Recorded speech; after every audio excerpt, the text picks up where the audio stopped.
And a very good morning. जागो लाहौर में आप सबको खुशामदीद। मैं हूं आपकी होस्ट नूरुल सहर। उम्मीद करती हूं आप सब ठीक होंगे, खैरियत से होंगे और अपनी अपनी ज़िंदगियों में खुश होंगे।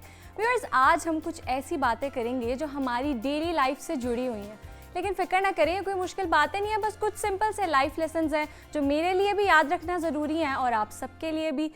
फॉर एग्ज़ाम्पल, एक दरख्त पर अगर हद से ज़्यादा फल लग जाए तो इसकी डालियाँ कमज़ोर हो जाती हैं और टूटने लगती हैं। और इंसान की मिसाल भी दरख्त जैसी है। अगर इंसान को ज़रूरत से ज़्यादा मिल जाए तो कभी कभी वो अपने प्यारे रिश्तों की कदर करना भूल जाता है।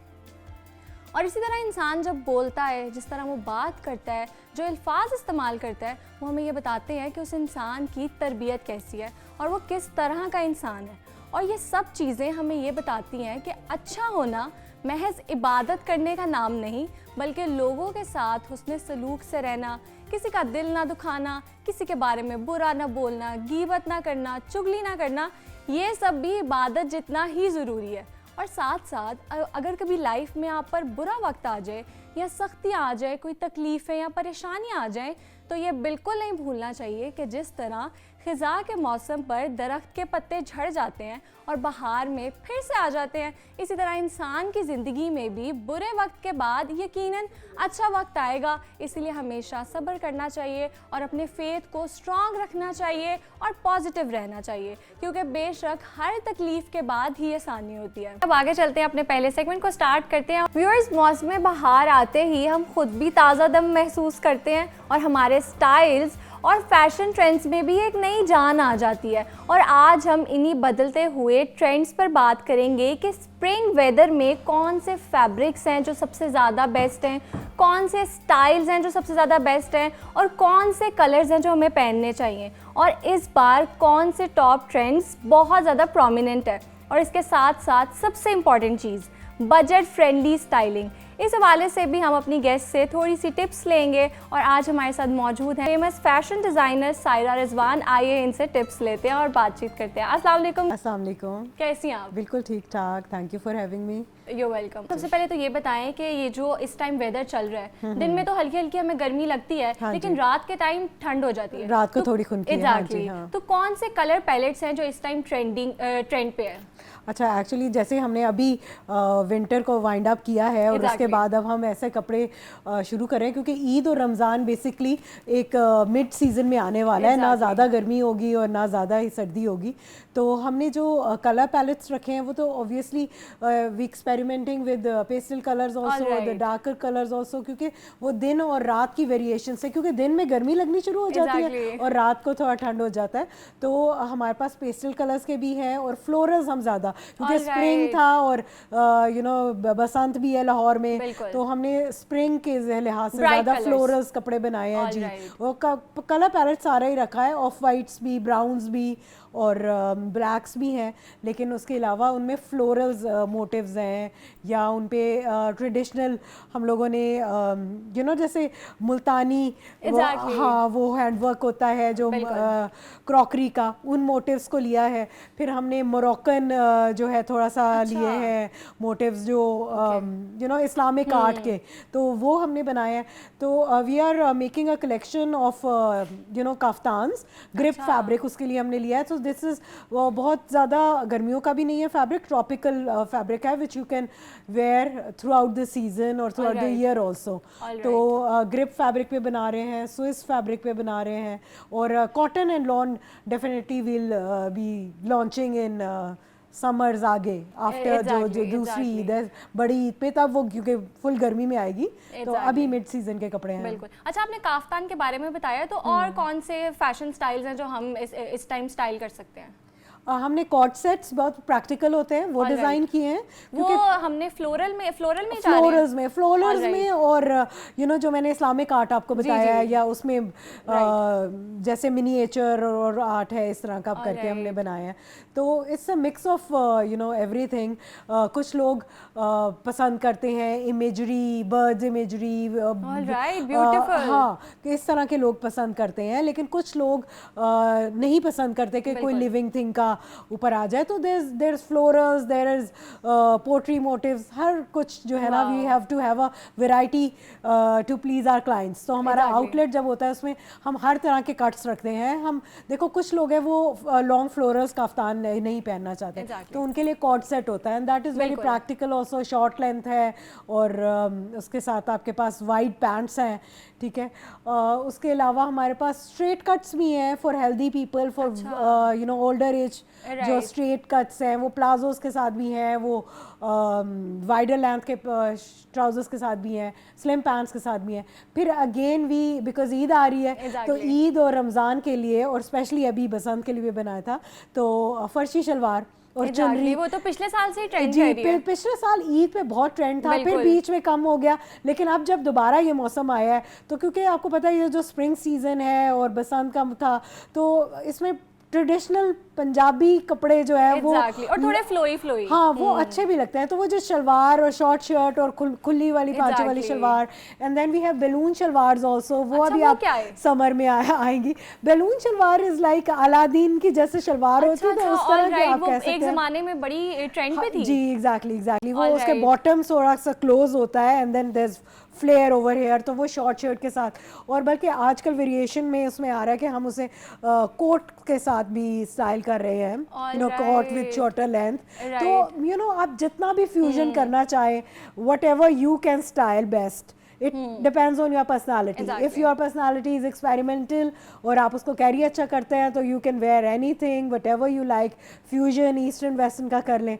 लेकिन अगर आप थोड़ा old school है, classic आपका वो है, तो there's nothing to worry about, that's your style also, तो वो भी बहुत अच्छा लगता है। मैंने कई लेडीज देखे, they only wear sarees, तो you know we have variety in sarees also, उसमें भी फ्लोरल्स भी हैं, उसमें शिफॉन की साड़ीज़ भी हैं, एवरीडे वेयर की साड़ीज़ हैं। तो वो कुछ लोगों का क्लासिकल स्टाइल होता है, लाइक जहाँ आरा हई हमारे आप जो एक्ट्रेसेस हैं तो वो पहनती हैं, नूरजहां पहनती थी। तो you no it depends on your personality. मुझे लगता है जो पुराने जो फैशन ट्रेंड्स थे वही दोबारा रिवाइव हो रहे हैं। हाँ, एंड वो भी वापस आ रहे हैं दोबारा, जैसे वही फर्शी शलवार हो गया, प्लाजोज हो गए, बेल बॉटम्स आ रहे हैं, shorter length, longer length, you know everything is in trend these days, is how you carry. And मैं हमेशा अपने क्लाइंट्स को भी बताती हूँ, confidence is the most desired outfit that you can where, it's not your you know outfit. आप कोई भी, आपका कॉन्फिडेंस से आप कुछ भी पहन ले, वो अच्छा लगता है, वो अच्छा लगता है, you have to carry it well. Yes. अच्छा मैम, ये बताएं जो लड़कियां यूनिवर्सिटी जाती हैं या ऑफिस जा रही हैं, तो इस मौसम में वो किस तरह की स्टाइलिंग करें? अच्छा, वो देखिए जो ऑफिस गोइंग या स्कूल कॉलेज की लड़कियां होती हैं, उनको भी बहुत प्रैक्टिकल कपड़े पहनने चाहिए। और मुझे लगता है कि उनको बहुत ज़्यादा वाइडर प्रिंट्स अच्छे नहीं लगते कॉर्पोरेट लेवल पे भी। और यू नो तो बड़ा सटल से आप सॉलिड्स पहने, you know pair them with कोटीज, बुलेरोज जो होती हैं उनको साथ पेयर कर लें, सॉलिड कलर, ब्लैक, वाइट, उसको डिफरेंट तरह के स्कार्फ से स्टोल होते हैं उनसे कर लें। हाँ, तो यू नो वो एक बेसिक्स आपके पास ज़रूर होने चाहिए। You can have a beige basic outfit, light brown, black, off white, you know, grays, magenta।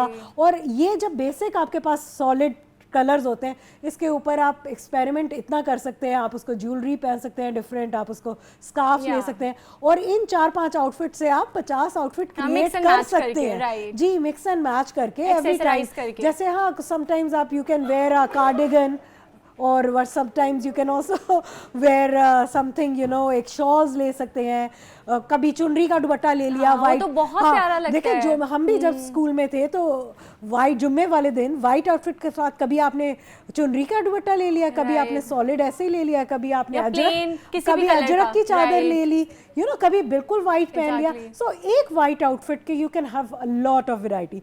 सो मैं तो हमेशा ये सजेस्ट करती हूँ अपने क्लाइंट्स को कि you know you should not go for quantity, कि ज़्यादा चीज़ होनी चाहिए आपके पास। Whatever you have you should you know style those things, और मिक्स एंड मैच करें, किसी के साथ चीता प्रिंट करें। अगर आपके पास वही ब्लैक आउटफिट है, एक दफ़ा अजरक के साथ पहन ली, एक दफ़ा आपने चीता प्रिंट के स्टोर्स के साथ पहन ली, कभी आपने यू नो खाली सॉलिड ब्लैक के साथ पहन लिया। So you can have variety of exactly, mix and match तो आप कर ही सकते हैं। अच्छा, आपने चुनरी का जिक्र किया, तो चुनरी दोबारा फैशन में आ गई है और मैंने देखा है आजकल काफ़ी लोग उसको स्टाइल भी कर रहे हैं। तो आपको लगता है कि ये जो आगे गर्मियाँ, इसमें ज़्यादा प्रिंट्स आने वाले हैं चुनरी के? बिल्कुल बिल्कुल, और ईद के लिए तो डेफिनेटली बहुत ज़्यादा क्योंकि हम we again go back to our roots again and again and it looks fabulous, मतलब कि when you are adding elegance to your own culture, you are bringing the motifs from the Bahawalpur embroidery sometimes, और कभी आप अजरक के motifs ले रहे हैं. तो मैं खुद भी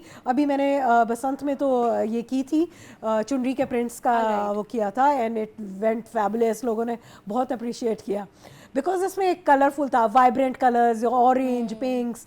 और इसी तरह अगर चुनरी में आ जाता तो वी हैव ब्लू चुनरीज, वी हैव ब्राउन चुनरीज, मरून चुनरीज, ब्लैक वो का जो अजरक के प्रिंट्स हैं उनकी बात करें. गुफ्तगू का सिलसिला तो चल ही रहा है, लेकिन अगर आप लोगों को भी कोई स्टाइलिंग टिप्स चाहिए सायरा से तो स्क्रीन पे दिए गए नंबर पर कॉल कर सकते हैं और अपने क्वेश्चंस के आंसर्स हासिल कर सकते हैं. अच्छा सायरा, आप अपने साथ कुछ ड्रेसेस भी लेके आई हैं, तो वो भी हमें दिखाएं और हमारे व्यूअर्स को भी दिखाएं, हमें आइडिया हो स्प्रिंग में हमें क्या पहनना चाहिए. जी एक्चुअली अच्छा, मैं आपको सबसे पहले दिखाती हूँ जो स्प्रिंग का हमने अभी ये ग्रिप फैब्रिक पे काफ्तान है. That's a one piece and it's a full dress in itself. Exactly, it's very pretty. हाँ जी, ये लाइट कलर से the gradient colour is moving on. ठीक है, aquas colour, pink and then purple की तरफ आ रहे हैं, लाइलैक की तरफ. दिस इज टिपिकल जो है ये कलर है for summer season. Staple everywhere you can wear it, और from office to lunch to dinner, lunch, brunch, सब पे पहन सकते हैं. सब पे पहन सकते हैं. और इसका वन पीस है, इतना अफोर्डेबल है. It's 3500 rupees only, and we are making bulk quantities, इसीलिए we can afford this price, क्योंकि हम बल्क में बनाते हैं. तो आपने ये देखा होगा, एक पीस है, इसके साथ आप टाइट्स पेयर कर सकते हैं. You don't need a dupatta also, but we are also designing dupatta for modest wear. और इसी तरह में आपने देखा जो मैंने भी पहना हुआ है, जिस black colour but floral motifs के साथ इसको भी बनाया. This is one piece kaftan also. Grip fabric है जो ट्रॉपिकल, और ये भी बहुत प्यारा है, कलर भी बहुत ज्यादा प्यारा है. This is like peach colour, और उसको कॉम्प्लीमेंट हमने किया विद डार्कर ब्लू, और इसमें भी शेड्स हैं. So this is also a one piece. These are actually statement pieces. You don't need much. तो क्वांटिटी जो है वो कम है, लेकिन क्वालिटी अच्छी है, और प्रिंट भी quality over quantity. Exactly, and the print are speaking for themselves. ठीक है, they are very nice prints. अच्छा, ये बहुत कलरफुल सा है. ये तो एक्चुअली हमने डिजाइन किया था. हाँ जी, ये हमने बेसिकली बसंत के लिए किया था, ऐसा पिंक ऑरेंज कॉम्बिनेशन करके. लेकिन स्प्रिंग में भी ये चलेगा फर्दर आप for all your branches and Hangouts. This is also kaftan, ये इसी स्टाइल में. ये मेरी काफ्तान कलेक्शन है जिसमें हमारे पास 8 प्रिंट्स थे, बट वी हैव मैनेज है सम. देखिए ये भी एक, this one is also nice. Yes, इसकी भी बेस जो है वो बेज कलर है, but it carries floral prints and motifs, और बहुत ही खूबसूरत सा इसका जो है ना. So you don't need much handwork also, क्योंकि गर्मियों में आप ऐसे चुभने वाली चीज़ें और गेंजाज ये चीज़ें नहीं पहन सकते. तो ऐसा फैब्रिक होना चाहिए which you can carry throughout the day, और कंफर्टेबल भी, और क्रीज फ्री हो specially. So this fabric is crease free. You do not have to iron it every time. कहीं से बैठ के उठे कपड़े खराब हो गए, ये नहीं. तो दिस इज लाइक ऑल्सो, इसका बैक है इसका, और ये इसका फ्रंट है. So we were talking about चुनरी. एग्जैक्टली. तो अभी मैं आज एक इसका प्रिंट लेकर आई हूँ चुनरी का. इसमें भी हमारे पास वही फर्शी शलवार के साथ, जी फर्शी शलवार के साथ प्रिंट्स है, और ये भी ग्रेडियंट में आ रहा है, ऑरेंज से पिंक की तरफ, एंड देन सम गोटा के साथ हमने. तो ये कीपिंग इन माइंड अफ्तार आजकल अभी जब रमजान में आने वाला है, एंड फर्दर उसके लिए हमने ये डिजाइन किया है. इट कम्स विद अ फर्शी शलवार और शिफॉन का दुपट्टा, क्योंकि शिफॉन का दुपट्टा सर पे ठहर जाता है, बहुत इजी होता है कैरी करना. तो people prefer, my clients prefer chiffon का dupatta rather than organza. Right. और ढोलकी भी चल रही है आजकल, शादी सीजन है, ढोलकीज और मेहंदीज पे भी हम स्टाइल कर सकते हैं. वो भी चल रहा है. हाँ जी, साथ इवेंट्स भी चल रहे हैं हमारे, तो उसके साथ है. उसके अलावा हमने कॉर्ड सेट्स, अगर फ्लोरल्स में ही आ जाए तो कॉर्ड सेट्स बनाए हैं. अच्छा सायरा, हमारे साथ एक कॉलर मौजूद है आमना, उनसे भी जानते हैं उनका क्या क्वेश्चन है. अस्सलाम वालेकुम आमना, कैसी हैं आप? मैं ठीक हूँ, आप कैसी हैं? अल्लाह का शुक्र. जी आमना बताइए, क्या क्वेश्चन है आपका? मैं स्क्रीन पे ये शो देख रही थी, मुझे ये पूछना था, अगर शॉर्ट हाइटेड लड़कियां हैं वो काफ्तान पहन सकती हैं? Okay, good question. अगर किसी की हाइट छोटी है तो क्या वो भी काफ्तान को स्टाइल कर सकते हैं या सिर्फ लंबी हाइट्स वालों के लिए? ये सवाल है आमना का। नहीं बिल्कुल, ये तो आप समझे कि बनाए उनके लिए गए। अच्छा, ओके। हाँ, क्योंकि पता है क्या, आपको वो लेंथ देता है, एक हाइट देता है, आपकी ब्रेक नहीं होती। अगर आप कोई भी कपड़ा पहने जिसमें आपको 2 पीसेस हैं, शॉर्ट शर्ट छोटी लड़कियों पे इतनी अच्छी नहीं लगती अगर आपकी हाइट कम हो तो, क्योंकि वो एक लेंथ ब्रेकर है। ठीक है, तो जैसे हम मेकअप करते हैं, मेकअप में चीज़ों को कंट्योर और हाईलाइट करते हैं, तो अगर देखो एक तो शॉर्ट हाइटेड लोगों को ज़्यादातर जो है ना प्रिंट्स नहीं पहने चाहिए, मोनोक्रोम कपड़े पहने चाहिए, और उसके बाद हील पॉइंटेड पहननी चाहिए।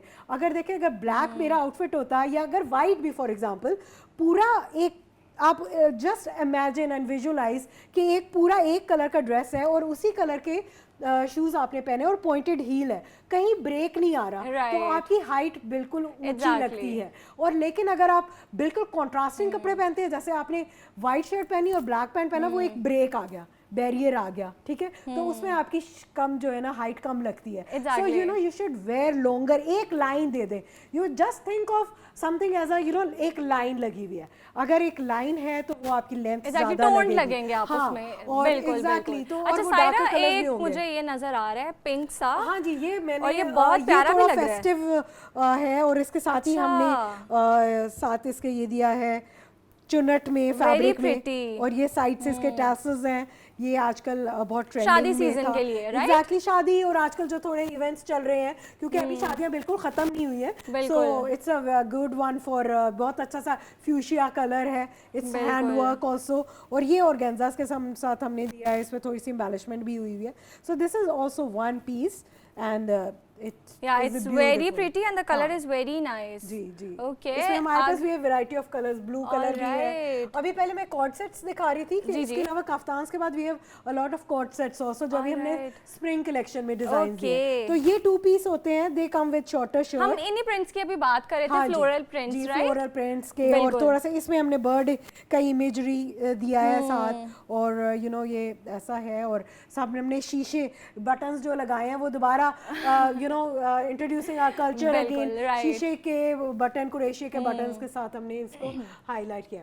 अच्छा, again then I come to spring collection, जिसमें हमारा एक ये कलेक्शन है, दिस इज डिफरेंट है ये थोड़ा, yes, this is screen print, और ये वॉशेबल भी होता है। ये इसकी क्वालिटी इतनी अच्छी होती है, ये you do not very about it कि एक दफा वॉश के बाद ये चला जाएगा, वरना यूजुअली ऊपर से ये खराब हो जाता है, उतर जाता है। ब्लॉक प्रिंटिंग होती है, जो हैंड से ब्लॉक प्रिंट होती है वो डल हो जाता है, but this is screen print, तो स्क्रीन प्रिंट जो है वो कभी भी वॉश नहीं होता, दैट्स वेरी मतलब खराब नहीं होगा ये धोने के बाद। दैट्स 2 पीस फ्रंट ओपन, इसके बैक साइड पे भी हमने ये दिया है। तो एक ये भी एक ड्रेस था हमारी जो कलेक्शंस का, because we are introducing our collections in 3 parts.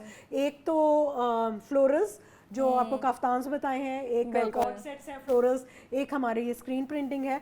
Okay Saira, thank you so much, बहुत मज़े के आपने टिप्स दिए, इतने प्यारे प्यारे हमें प्रिंट्स दिखाए हैं, हमें भी दिखाए हैं, हमारे व्यूअर्स को भी दिखाए, और मुझे पर्सनली आपकी कलेक्शन बहुत ज़्यादा अच्छी लगी है। और इस टॉपिक पर यूजुअली बात होती नहीं है कि स्प्रिंग पे हमें किस तरह की ड्रेसिंग करनी चाहिए, लेकिन वंस अगेन दिल तो नहीं करा आपको खुदाफिज कहने का, लेकिन thank you so much for your time.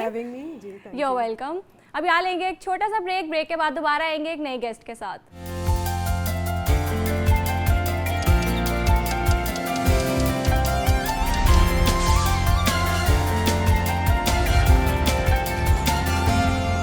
Welcome back. अब आगे बढ़ते हैं और आज हम एक बहुत ही इंपॉर्टेंट टॉपिक डिस्कस करने वाले हैं जो कि एआई के हवाले से है। तो व्यूअर्स, आपने कभी ये फील किया है कि आप गैर इरादी तौर पर अपनी प्राइवेसी या कुछ डिटेल्स चैट जीपीटी या ग्रोक या और एआई बॉट्स को दे रहे हैं? तो आज हम एक ऐसे ही टॉपिक पे बात करेंगे जो कि खामोशी से हमारी ज़िंदगी में दाखिल तो हो ही चुका है। हम एआई की बात कर रहे हैं कि एक तरफ तो ये हमें सहूलियात दे रहा है, लेकिन दूसरी तरफ इससे जुड़े कुछ चैलेंजेस भी हैं, जैसे प्राइवेसी इश्यूज़ हैं, डेटा प्रोटेक्शन है, डीप फेक्स और ऑडियो लीक्स वगैरह। और इसके गलत इस्तेमाल पर हमारे जो मुल्क के नौजवान हैं वो इसको एडिक्शन के तौर पे यूज़ करें, वो इसे एडिक्ट हो गए हैं। और इसके नुकसानात से अब हमने कैसे बचना है, क्या करना है, इस पे हम बात करेंगे। हमारे साथ मौजूद हैं आईटी एक्सपर्ट काशिफ इफ्तिखार साहब। अस्सलाम वालेकुम सर, कैसे हैं आप? वालेकुम सलाम जी, नो आप ठीक हैं? अल्लाह का शुक्र।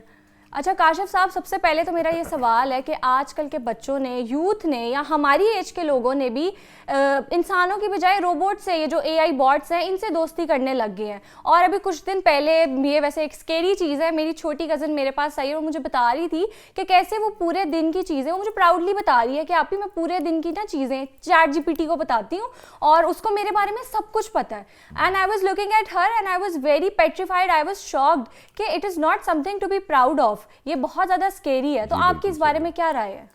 देखिए, पहले हमें ये समझना है कि जो एआई बॉट्स हैं और ये करते क्या हैं। ये चलते हैं एल्गोरिदम पे। ओके। इन्होंने देखना होता है कि आपका एल्गोरिदम उसको बैक पैंड पे जो चल रहा होता है वो उसको वॉच कर रहा होता है। आप क्वेश्चंस करते हैं, उसके अंदर फीड हो जाती हैं। वो आपकी सोच को, आपकी समझ को, आपकी डिमांड को समझना शुरू कर देता है। ऐसे उसके मुताबिक वो आपको जवाब देता है, क्योंकि वो आपके साथ ये समझना पड़ेगा कि वो मिल जाता है, हाँ में हाँ मिलाता है, वो नो नहीं करता अमूमन। ठीक है, तो उसके अंदर क्या होता है कि जब आप उससे कोई क्वेश्चन करते हैं, वो उसके अंदर फीड हो जाता है, एल्गोरिदम में चला जाता है। अब आप डेली रूटीन पे एक चीज़ कर रहे हैं, वो आपको एआई समझ बैठा है कि आपने सवाल क्या करना है और मैंने आपको तसल्लीबख्श जवाब क्या देना है। इसमें जो सबसे प्रॉब्लम है वो है जज्बाती मसाइल जो क्रिएट हो रहे हैं। यानी हम इंसानों से दूर हो रहे हैं और एक ऐसी दुनिया में जा रहे हैं जो कि एक बड़ी ख़तरनाक दुनिया है। यहाँ तक कि आपको मैं बताऊँ आपके तवज्जुह से कि एलन मस्क ने ये कहा है, उसका बयान है कि आप जज्बाती तौर पे एक साथ इन्वॉल्व ना हो। उसको ये कहना इसलिए पड़ा है कि यूके के अंदर जो डाटा प्रोटेक्शन अथॉरिटीज़ हैं, एलन मस्क ने ये कहा है। यस, डाटा प्रोटेक्शन अथॉरिटीज़ इस पे इंक्वायरी कर रही है ग्रॉक पे। अच्छा जी, उन्होंने इंक्वायरी बिठाई है कि आपकी जो प्राइवेसी है वो ब्रीच हो रही है। बिल्कुल ऐसे आपका डीप फेक जो है वो इसके अंदर इन्वॉल्व हो रहा है। अब जूं आप सवाल करते हैं वो आपको हर किस्म का जवाब देता है। आपकी इखलाकी तरबियत तबाह हो रही है, बच्चों की, बड़ों की भी और छोटों की भी।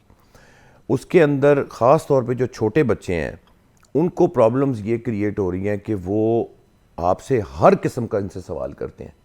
और इसके अंदर कोई रेगुलरिटी अथॉरिटी नहीं है जो उसको रोक सके, जो उसको फिल्टर कर सके। फिल्टर तो है ही नहीं। बिल्कुल। तो उसने जब फिल्टर ही नहीं करना तो जो आपने पूछना है वो करना है। इसके अंदर जो बच्चियां हैं, ख़ास तौर पे फीमेल्स हैं, उनको इतने मसाइल हैं कि आपका डाटा ब्रीच होता है। अब आप कोई भी ऐप को इंस्टॉल करें नूर, तो वो सबसे पहले आपसे पूछता है कि आप मुझे इस चीज़ की इजाज़त दें। राइट। आप लिमिटेड एक्सेस की तरफ जाते हैं या फुल एक्सेस की तरफ जाते हैं? फुल एक्सेस की तरफ जाते हैं, जो अमूमन लोगों को शऊर नहीं होता। जो ही वो उसको क्लिक करते हैं वो आपकी सारी लाइब्रेरी, आपकी हर चीज़ अपने पास कंसेंट दे देते हैं हम उसको। अब वो तो उसकी तो प्राइवेसी रह ही नहीं गई। फिर ये है कि कोई भी किसी की तस्वीर ले और जाके एआई में रख दे और उसको डाले, कुछ भी बना और जो चाहे वो उससे करवा ले। और फिर उसको वो जब वो डाले उसके अंदर किसी भी जगह पर, तो वो ब्लैकमेलिंग के आंसर में आ जाएगा।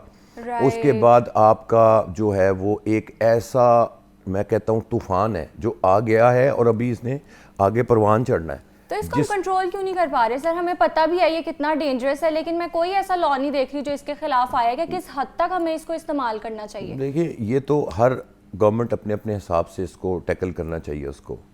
अब हमारे पास अल्टीमेटली एक ही चीज़ है कि अगर हमें कोई प्रॉब्लम आती है तो हमारे पास FIA है, हम उसका दरवाज़ा खटखटाते हैं। बिल्कुल ऐसे आप FIA में जाते हैं, कितने लोग दरवाजे खटखटाएंगे? अभी आप देखें कि जिस तरह टिकटॉक पे मसाइल आते थे, फिर टिकटॉक लाइव जो उसको बैन किया गया, उसके अंदर इतने मसाइल हैं, केसेस सारे उनके पास हैं, उन्होंने उसको टैकल भी करना है। अब एक नई चीज़ पैदा हो गई कि एक ऐसी चीज़ आप करें कि उसके लिए वो आप अनकंट्रोलेबल हो जाएगी। इसके अंदर फिल्टर्स और अथॉरिटीज़ जैसे बाहर कर रहे, यूके ने फ़ौरन एक्शन ले लिया कि हम इसके ख़िलाफ़ एक्शन लें और हम इसको लिमिटेड करें। तो लिमिटेड एक्सेस को लिमिटेड करना बहुत ज़रूरी है। इसके लिए from top to bottom work की ज़रूरत है, मैकेनिज्म की ज़रूरत है, ताकि तो हमारे किस हद तक हम बाउंड्री सेट कर सकते हैं? अभी हमारे पास इतने कर हम सकते हैं। देखिए, कर हम सकते हैं, सब कुछ हो सकता है, लेकिन अल्टीमेटली ज़ाहिर है वो भी तो पैसे कमाने बैठे हैं जिन्होंने एआई बॉट्स बनाए हैं, एक लेवल पे बनाए हैं, तो वो उस चीज़ को देखते हैं। लेकिन मेरा ख्याल है कि इसमें बहुत ज़्यादा काम की ज़रूरत है और इसको लिमिटेड करने की ज़रूरत है। अच्छा सर, ये बताएं कि जो एआई बॉट्स आ गए हैं जिसमें अगर आपका कोई फेवरेट बुक हीरो है, कोई फिक्शनल कैरेक्टर है, वो बन के आपसे बात कर रहा है और इसमें कोई लिमिट नहीं है, आप उससे कैसी भी बात कर सकते हैं, तो ये कितना स्केरी और डेंजरस है? इतना ज़्यादा जितनी आपकी सोच है। तो अभी ऐप्स देखें आप कितनी आ रही हैं, बिल्कुल ऐसे वो ऐप्स हमारे नौजवानों को बहुत ख़राब कर रही हैं। वो ऐप आप इंस्टॉल करते हैं और एआई आपको कहता है आप जो कहें मैं आपके लिए करूँगा या करूँगी। तो आप ये देखें कि हम तो दुनिया से कट गए। बिल्कुल। एक टाइम था कि जब बच्चों पे नज़र होती थी, अभी इस वक्त घर जितने पेरेंट्स हैं उनको, तालीमी इदारों को इस पे बहुत वर्किंग की ज़रूरत है नूर, वरना इतनी तबाहियाँ आएंगी कि हम सोच नहीं सकते, क्योंकि आप किस हद तक किसी के पीछे लग सकते हैं। तो अगर आप कह रहे हो कि मैंने जो आप कहें मैं करूँगी या मैं करूँगा, तो फिर तो आप हर चीज़ उनसे शेयर कर रहे हैं। फिर यहाँ तक हो रहा है कि लोग मतलब हर अपनी पर्सनल बात जो इंसान से नहीं कर सकते, जो कि उसको अपने माँ बाप से करनी चाहिए, वो उससे बंदा कर बता रहे हैं। गैप क्यों आया? गैप भी भेज रहे हैं उसको। गैप खत्म करना है पेरेंट्स ने, तो अलार्मिंग है सबसे पहले पेरेंट्स के लिए, फिर उसके बाद जो उस्ताद हैं वो रूहानी बाप हैं उनके लिए, कि ये मिल के एक कैंपेन चलाएं और वो गैप ख़त्म करें। ये गैप अगर बढ़ता जाएगा ये इतनी ख़तरनाक पोजीशन पर ले जाएगा कि जहाँ से आपकी वापसी नहीं है। अच्छा काशिफ साहब ये बताएं कि हमारे जो तालीमी इदारे हैं उसमें ऑफिशियली यूज़ हो रहा है, टीचर्स भी यूज़ कर रहे हैं, स्टूडेंट्स भी यूज़ कर रहे हैं, लेकिन कोई मैं ऐसा कोर्स नहीं देख रही या कोई मैं स्टेप नहीं देख रही जहाँ पे कोई अवेयरनेस कैंपेन भी हो कि आपने किस हद तक एआई को यूज़ करना है, क्योंकि टीचर्स का काम है वो बच्चों को बताएं। तो आपकी इस बारे में क्या राय है? टीचर्स जो है ना वो आपकी बच्चों को बताते हैं कि इसको आपने एज ए नॉलेज पर्पस के लिए यूज़ करना है। अगर आपको किसी चीज़ की समझ नहीं आ रही तो आप वो पूछें, ना कि ये कि अच्छा वो करते करते बच्चे क्या करते हैं, इधर से सुन, अवेयरनेस है, आपके हाथ में मोबाइल गैजेट पूरा है जो पूरी दुनिया को जोड़ रहा है। तो अगर कोई टीचर नहीं बता रहा तो आपको गैजेट बता रहा है, वो इन्फॉर्मेशन दे रहा है कि ऐसा भी करके देखो, ठीक है। आप नहीं भी चाहते हैं तो आपको एल्गोरिदम सामने ले आता है कि आपको ये चीज़ देखनी है, तो वो वही चीज़ है कि वो ऐप्स हैं जो कि गैर मुनासिब ऐप्स हैं। फिर सेल्फ डायग्नोसिस भी कर रहे हैं बच्चे, अपना ओसीडी का इलाज पूछ रहे हैं, एडीएचडी का इलाज पूछ रहे हैं, जो चीज़ें उनको जाके प्रॉपर प्रोफेशनल से पूछनी चाहिए और वो एआई से पूछते हैं, फिर सेल्फ डायग्नोसिस कर रहे हैं। देखिए एआई है क्या, एक डाटा का मजमूआ है, ठीक है, डाटा साइंसिस है इसके पीछे, उसके पास हर तरह का जवाब मौजूद है। लेकिन हम ये कहें कि हम उससे हर किस्म का सवाल पूछें तो वो हतमी चीज़ नहीं है, क्योंकि उसकी एफिकेसी है कि वो किस हद तक जवाब दे रहा है। बिल्कुल। अब आप ये कहें कि इंसान जो है वो एआई की वजह से आउट हो जाएगा, तो एक तरह हाँ भी एक तरह ना भी। हाँ ऐसे कि आप उसका ए का हिस्सा बने, और ना इस तरह कि अगर आप उसको नहीं अपनी ज़िंदगी में लाते तो फिर आप आउट हैं, क्योंकि एआई तो आपकी मजबूरी है। बिल्कुल। अब हम अगर एआई को अपना मुकम्मल डॉक्टर समझ लें तो ये मुनासिब नहीं है। काशिफ साहब बहुत शुक्रिया आपके टाइम का, बहुत आपने हमें अच्छी डिस्कशन दी है, बहुत आपने अच्छी बातें भी बताई हैं, और मुझे लगता है हम सबको मिलकर ट्राई करना चाहिए कि हम चेक एंड बैलेंस रखें, टीचर्स को भी, पेरेंट्स को भी, कि वो अपने बच्चों पर नज़र रखें कि अगर कोई सॉफ्टवेयर उनके पास है, कोई आसानी दे दी है तो उसको किस हद तक हमें यूज़ करना चाहिए। अब यहाँ लेंगे एक छोटा सा ब्रेक के बाद दोबारा आएंगे।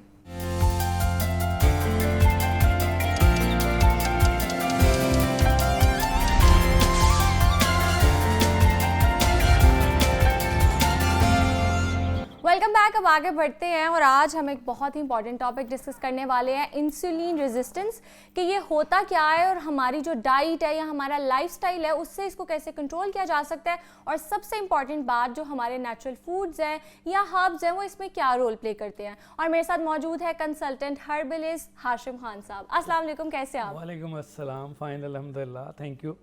You welcome. अच्छा सबसे पहले तो आप ये बताएं कि इंसुलिन रेजिस्टेंस होता क्या है, ताकि आम लोगों को भी समझ आए इजी वर्ड्स में। जी बिल्कुल, मैं भी यही चाहता हूँ कि सबसे इजी वर्ड जो कि हमें आम फहम में समझ आ सके। बिल्कुल। इंसुलिन एक आप ऐसे समझ लें एक हार्मोन है, कंफर्म समझें कि ये, और हार्मोन जो है ये नेचुरली प्रोड्यूस होता है बॉडी में।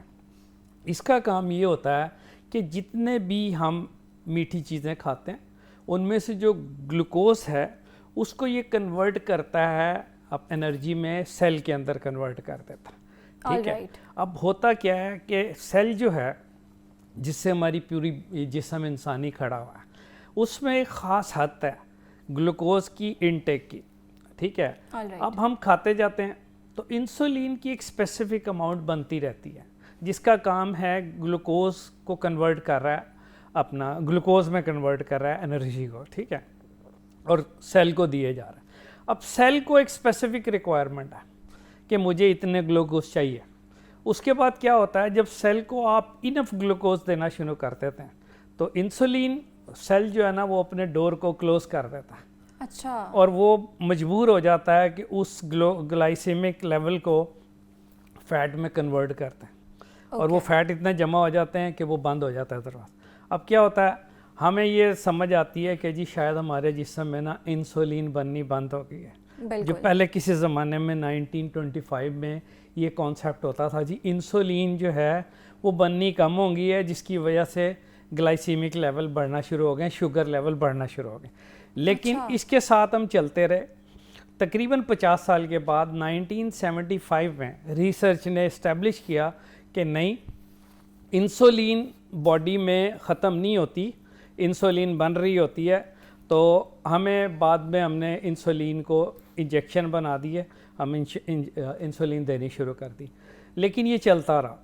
जब 1990 में रिसर्च से साबित हुआ कि हमें टेस्टिंग मेथड पता चल गया।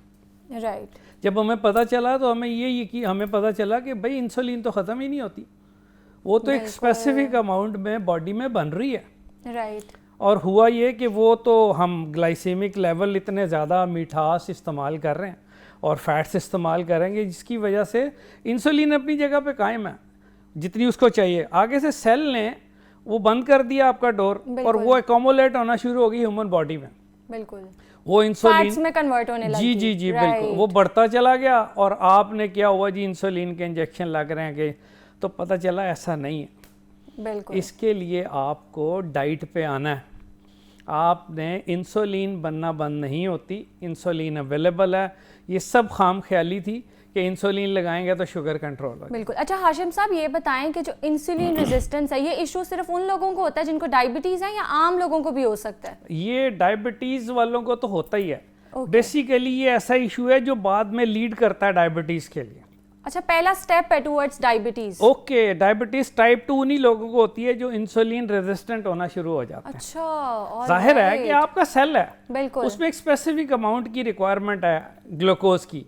अब वो इनफ होगी, उसने डोर बंद कर लिया, आप खाए जा रहे हैं, कंज्यूम कर नहीं रहे, तो वो बॉडी में ब्लड शुगर लेवल बढ़ना शुरू हो जाए। हम अपने आप को जितना सिंपल रखें, जितने वर्ड्स को सिंपल करें, हमें उतना ज़्यादा समझ आएगी चीज़ की। बिल्कुल ऐसे। रेजिस्टेंट का मतलब है मज़ामत, आपको आगे से रोका जा रहा है, यही मतलब होता है ना। वरना आप देखें मेरे जैसे कई होंगे जिनको रेजिस्टेंट का मतलब नहीं पता होगा। तो बेहतर है हम आसान अल्फाज में बयान करें कि मज़ामत, भाई यहाँ तक रुक जाओ, ठीक है। इंसुलिन का काम है, एक हार्मोन है, वो ग्लूकोज को कन्वर्ट करता है एनर्जी में सेल मेम्ब्रेन में। अब आपने उसको, सेल को जितनी एनर्जी ग्लूकोज चाहिए थी वो उसको पूरी हो गई, अब उससे एक्सेसिव हो गई उसने उसको फैट्स में, चर्बी में कन्वर्ट करना शुरू कर दिया। अब क्या करेगा, वो ख़ास आता है ना उसकी सेल मेम्ब्रेन की, वो वहाँ बंद कर देगा, वो डोर को ब्लॉक कर देगा कि अब मुझे और नहीं चाहिए। बिल्कुल ऐसे है। अब होता गया, मैं तो नहीं, हम तो खाए जा रहे होते हैं, हम बेकरी इस्तेमाल कर रहे हैं, प्रोसेस फूड इस्तेमाल कर रहे हैं, कोलास पी रहे हैं, तो हमें क्या होता है, हमें जनाब वो स्पाइक बढ़ना शुरू हो जाते हैं, ब्लड में ग्लूकोज के लेवल बढ़ना शुरू हो जाते हैं और हमारा शुगर बढ़ना शुरू हो जाता है। अच्छा, उसके लिए हम डिफरेंट मेथोडोलॉजीज़ हैं, कोई हम इंसुलिन, हालांकि इंसुलिन की ज़रूरत ही नहीं है। अच्छा भाई देखें ना, इंसुलिन की मेथोडोलॉजी है क्या। इंसुलिन के रिसर्च के बाद ये साबित हो चुका है कि इंसुलिन का जो सा ना माइंड में कि इंसुलिन बॉडी बनाना छोड़ देती है, नहीं, ऐसा नहीं है। इंसुलिन बॉडी बनाना नहीं छोड़ती, इंसुलिन की एक स्पेसिफिक अमाउंट है जो बॉडी बनाती रहती, हमारा इनटेक ओवर हो जाता। ठीक है, वो क्या होता है, इंसुलिन अपनी जगह पे है, ग्लूकोज लेवल बढ़ना शुरू हो जाते हैं ब्लड में। लिवर तो मेटाबोलाइट बना रहा है ना, आप चीनी खा रहे हैं, बेकरी खा रहे हैं, कोकोलास पी रहे हैं, वो किधर जाएगा, उससे क्या होगा, आपके फैट्स बढ़ना शुरू हो जाएंगे, जो मल्टीपल आपको लीड करेगा आपके हाइपरटेंशन में, आपकी रीनल फेलियर में, आपकी कार्डियोवास्कुलर मॉर्टेलिटी में, आपके लिवर डिसऑर्डर्स में। तो जब बढ़ेगा वो कहाँ जाएगा, सब कुछ एब्जॉर्ब तो होना ही है ना बॉडी में। अच्छा सर, ये बताएं कि हम डाइट के हवाले से आगे हमने बात की है, तो अक्सर लोग जब डाइट स्टार्ट करते हैं तो वो कहते हैं हमने चावल खाना छोड़ दिया है या गंदम की रोटी खाना छोड़ दी है, तो ये क्या चीज़ है? यस, सबसे ज़्यादा जो स्पाइक्स हैं वो कार्बोहाइड्रेट्स, अजनास, गंदम, चावल। पहले गंदम होती थी देसी, अब गंदम भी हाइब्रिड हो गई, उसकी टाइप्स बना दी हैं, उसमें कार्बोहाइड्रेट लेवल बहुत ज़्यादा है। आप गंदम की रोटी खाएंगे आपका ब्लड ग्लूकोज बढ़ेगा, आप चावल खाएंगे ब्लड ग्लूकोज, आप जौ खाएंगे ब्लड को, ये सब जितने भी अजनास हैं, दालें खाएंगे आप ग्लूकोज लेवल बढ़ेगा। आप उतना खाएं जितना आप कंज्यूम कर सकते हैं। आप एक्सरसाइज तो करते ही नहीं, आप वॉक तो करते ही नहीं। अगर वॉक करेंगे तो सेल मेम्ब्रेन में कोई फ्लेक्सिबिलिटी आएगी ना, एनर्जी कंज्यूम होगी तो आपको आगे लिक्विडेट करेगा। सो दिस इज द फिलॉसफी। अच्छा हाशिम साहब ये बताएं, वैसे तो ये पर्सन टू पर्सन वैरी करती है चीज़, लेकिन एक एवरेज इंसान को आइदर वो फीमेल है या मेल है, उसको कितने कार्ब्स चाहिए एक दिन में? देखें, एक स्पेसिफिक कार्ब्स हैं, उसमें हमने डिपेंड करता है हमारी इनटेक पे। अगर हम मॉर्निंग में जो कंप्रीहेंसिव डाइट है, मैं ये समझता हूँ कि जो एजिंग फैक्टर है, जो यंग एज के लोग हैं, अगर वो मॉर्निंग में एक 2 बॉइल्ड एग्स, ठीक है, और बॉइल्ड एग्स, 2 बॉइल्ड एग्स, ठीक है, उसके साथ aloe vera along with cinnamon water, एलोनॉक्स जूस ले लें 100 ml, उसमें थोड़ा सिनेमन पाउडर डाल लें, और उसके साथ कुछ अखरोट के पीस। अखरोट को रात को आप डिप कर दें वाटर में, सुबह वो लें एम्प्टी स्टमक। आपकी बॉडी में इम्यूनिटी बढ़ेगी, आपकी बॉडी रेगुलेट होगी, क्योंकि एलोवेरा का भी यही काम है कि वो एंटीऑक्सीडेंट है। सिनामन का भी काम है कि वो एंटीऑक्सीडेंट है, ठीक है। अखरोट जो है वो माइक्रो सर्कुलेशन को, सारा सिंपैथेटिक नर्वस सिस्टम को एक्टिवेट करते हैं, ठीक है। एग्स में प्रोटीन होती है, कार्बोहाइड्रेट की तो हमें बहुत थोड़ी ज़रूरत होती है, 7-8% ज़रूरत होती है। ऑलराइट। अच्छा हाशिम साहब ये बताएं, मतलब ये चीज़ गलत है जो कहते थे कि जो नाश्ता है वो बादशाहों वाला करना चाहिए, तो हम लाहौरियों को वैसे भी नाश्ता बहुत हैवी चाहिए, तो मतलब अब हमें बिल्कुल ये पराठे और ये चीज़ें छोड़ के बस अंडों पे आ जाना चाहिए? देखें, पराठे पाए निहारी के बगैर तो हमें स्पेशली वीकेंड्स पे हम तो कहते हैं अगर आपने ये करना है ना सब कुछ, तो एक्सरसाइज भी करें ना। सारा फोकस आप डाइट पे ना रखें, बिल्कुल। आप लगा के आए ना रेस कोर्स के 3-4 चक्कर लगाएं, फिर आप खाएं पाए, आपको कोई नहीं रोकता। फिर आप एक ब्रेड खा लें सुबह, एक शाम खा लें। हमने जब खानी 4 रोटियां ही खटी हैं, हमने 2 प्याले खाने हैं जब पाए गए, तो फिर तो आपको नहीं ना बनती लॉजिक। नहीं, हमने ओवर ईटिंग करनी होती है। बिल्कुल, उतना ले ना जितना हमें इनटेक हमें चाहिए। हमने अपने आप को एक मैलिग्नेंट कंडीशन में बना दिया। हम ये समझते हैं बीमार हो गए, हालांकि डायबिटीज़ जो रेजिस्टेंट है वो कोई बीमारी नहीं है, इट्स ए डिसऑर्डर, कंडीशन है, इट्स ए कंडीशन जो हमारे अपने हाथ में है कि हमने अगर इन लेग्स को चलाना है ना सीजर की तरह, तो ये हमारे तमाम जितने भी टॉक्सिन्स हैं ना, ये इसको कट कर देगी। जब हमने इसको चलाना ही नहीं और इधर से हमने सब जारी रखना, तो फिर अकोमोलेट ही होगा ना। अच्छा हाशिम साहब, इसी से रिलेटेड एक क्वेश्चन है कि जो हम अपनी डेली लाइफ में कौन सी ऐसी मिस्टेक्स करते हैं जो हमें लीड कर रहे हैं टुवर्ड्स डायबिटीज़ और इंसुलिन रेजिस्टेंस? जी, हम प्रोसेस फूड खा रहे हैं। ऑलराइट, ठीक है। हम जगह जगह पे थोड़ी सा हम फास्टिंग तो करते ही नहीं ना। हमने सुबह भी, जिस तरह आपने कहा जी लॉरी हैं, सुबह भी टका के पायों का नाश्ता करना, फिर दोपहर को भी खाना। भाई बॉडी तो बनी नहीं 3 टाइम के खाने के लिए। अच्छा, आप सुबह नाश्ता लें, फजर की नमाज के बाद 1 रोटी खाएं, आपको कोई मना नहीं करता। उसके बाद आप सारा दिन वर्किंग करें, इंटरमिटेंट कंटिन्यू रखें, सैलड्स खाएं, फ्रूट खाएं, और आप मगरिब के वक्त एक रोटी से और खा लें। इस दौरान आप एक्सरसाइज भी करें, देखें आप कैसे रहते हैं, कोई बीमारी आपके करीब नहीं आएगी। अब आगे बढ़ते हैं और कुछ हेयर फॉल के हवाले से बात कर लेते हैं। जो हमारा हेयर फॉल है वो एक अहम इशू बनता जा रहा है, और हमें लगता है कि ये इसका ताल्लुक उम्र बढ़ने से है या हमारे हार्मोन से है, लेकिन जो आजकल रिसर्च आ रही है वो हमें ये बता रही है कि जो हमारी डेली लाइफ में मौजूद स्ट्रेस है वो इसमें बहुत अहम रोल प्ले करता है। अगर हमें बहुत ज़्यादा मेंटल स्ट्रेस है तो जो हमारे बालों की रूट्स हैं वो इससे कमज़ोर हो जाती हैं, और ऑब्वियसली अगर हमारी बालों की रूट्स ही कमज़ोर हो जाएंगी तो बाल तो गिरेंगे ही। तो इसके पीछे ज़हनी दबाव तो है ही है, और भी कई फैक्टर्स शामिल हैं, जैसे कि सर में डैंड्रफ है, ये होता क्यों है, इसके बारे में जानेंगे, इसके नुकसानात क्या हैं, और ऑब्वियसली आपकी कॉल्स भी लेंगे हम इसमें। और हमारे साथ मौजूद हैं प्रोफेसर डॉक्टर अजीम साहब, आइए उनसे जानते हैं। अस्सलाम वालेकुम डॉक्टर साहब, कैसे हैं आप? अल्लाह का शुक्र। अच्छा डॉक्टर साहब, सबसे पहले तो ये बताएं कि अब जो नई रिसर्चेज आई हैं उसमें उन्होंने ये बताया है कि सिर्फ डैंड्रफ या एज फैक्टर या हार्मोन्स ही नहीं है जिनकी वजह से हेयर फॉल होता है, स्ट्रेस बहुत बड़ी रीज़न है जिसकी वजह से हेयर फॉल होता है। तो इस बारे में आपकी क्या राय है? जी, एक जो हेयर फॉल की, पहले तो ये समझ लें कि हेयर फॉल जो है वो तकरीबन 100 to 120 hair per day normal लोगों का हेयर फॉल है। ओके, तो इसमें परेशान होने की ज़रूरत नहीं है। ठीक है। प्रॉब्लम ये है कि जब 120 बाल आपके 100-120 बाल गिरते हैं रोज़ाना, तो अल्लाह मियाँ नए बाल उगा देते हैं। बिल्कुल तो ये इनकी रिसाइकलिंग होती रहती है। कुछ बाल लंबाई की स्टेज पे होते हैं, कुछ की ग्रोथ ख़त्म हो गई होती है, और कोई 10% बाल जो हैं वो गिर रहे होते हैं। किसी भी एक वक्त में 10% बाल हमारे तकरीबन कोई रिप्लेनिश हो रहे होते हैं, और अल्लाह मियाँ ये रूटीन में कर रहा होता है। ये कुदरती तौर पर अल्लाह मियाँ हमें बहुत ज़्यादा हमारे लिए चीज़ें कर रहे हो जिसका हम वाकई में शुक्र नहीं अदा कर सकते। इनमें से एक ये भी कि हेयर फॉल रिन्यू हो रहा होता है, हमारे हेयर रिन्यू हो रहे होते हैं। होता ही है कि जब बहुत ज़्यादा कोई स्ट्रेस होता है, किसी को स्ट्रेस प्रेगनेंसी का हो सकता है। आपने देखा होगा प्रेगनेंसी के बाद जो खवातीन के बाल गिरते हैं, कहते हैं ना जब बच्चे ने बोलना शुरू किया माँ के बाल गिर जाते हैं, वो एक्चुअली मिथ है, लेकिन वो किसी हद तक मिथ ठीक है, क्योंकि वो प्रेगनेंसी के 3 से 6 महीने बाद बाल गिर जाते हैं काफ़ी सारे, और वो सारे वापस आ जाते हैं। अब इसमें इम्पॉर्टेंट चीज़ ये है कि बाल वापस आने के लिए जिन चीज़ों की हमें ज़रूरत है, जिन विटामिन की ज़रूरत है, जिस तरह आयरन की ज़रूरत है, विटामिन डी की ज़रूरत है, विटामिन B12 की ज़रूरत है, फोलिक एसिड की ज़रूरत है, ये तमाम चीज़ें और बहुत सारे माइक्रो न्यूट्रिएंट्स की ज़रूरत है, राइट, वो आपके पास मौजूद होने चाहिए। बिल्कुल।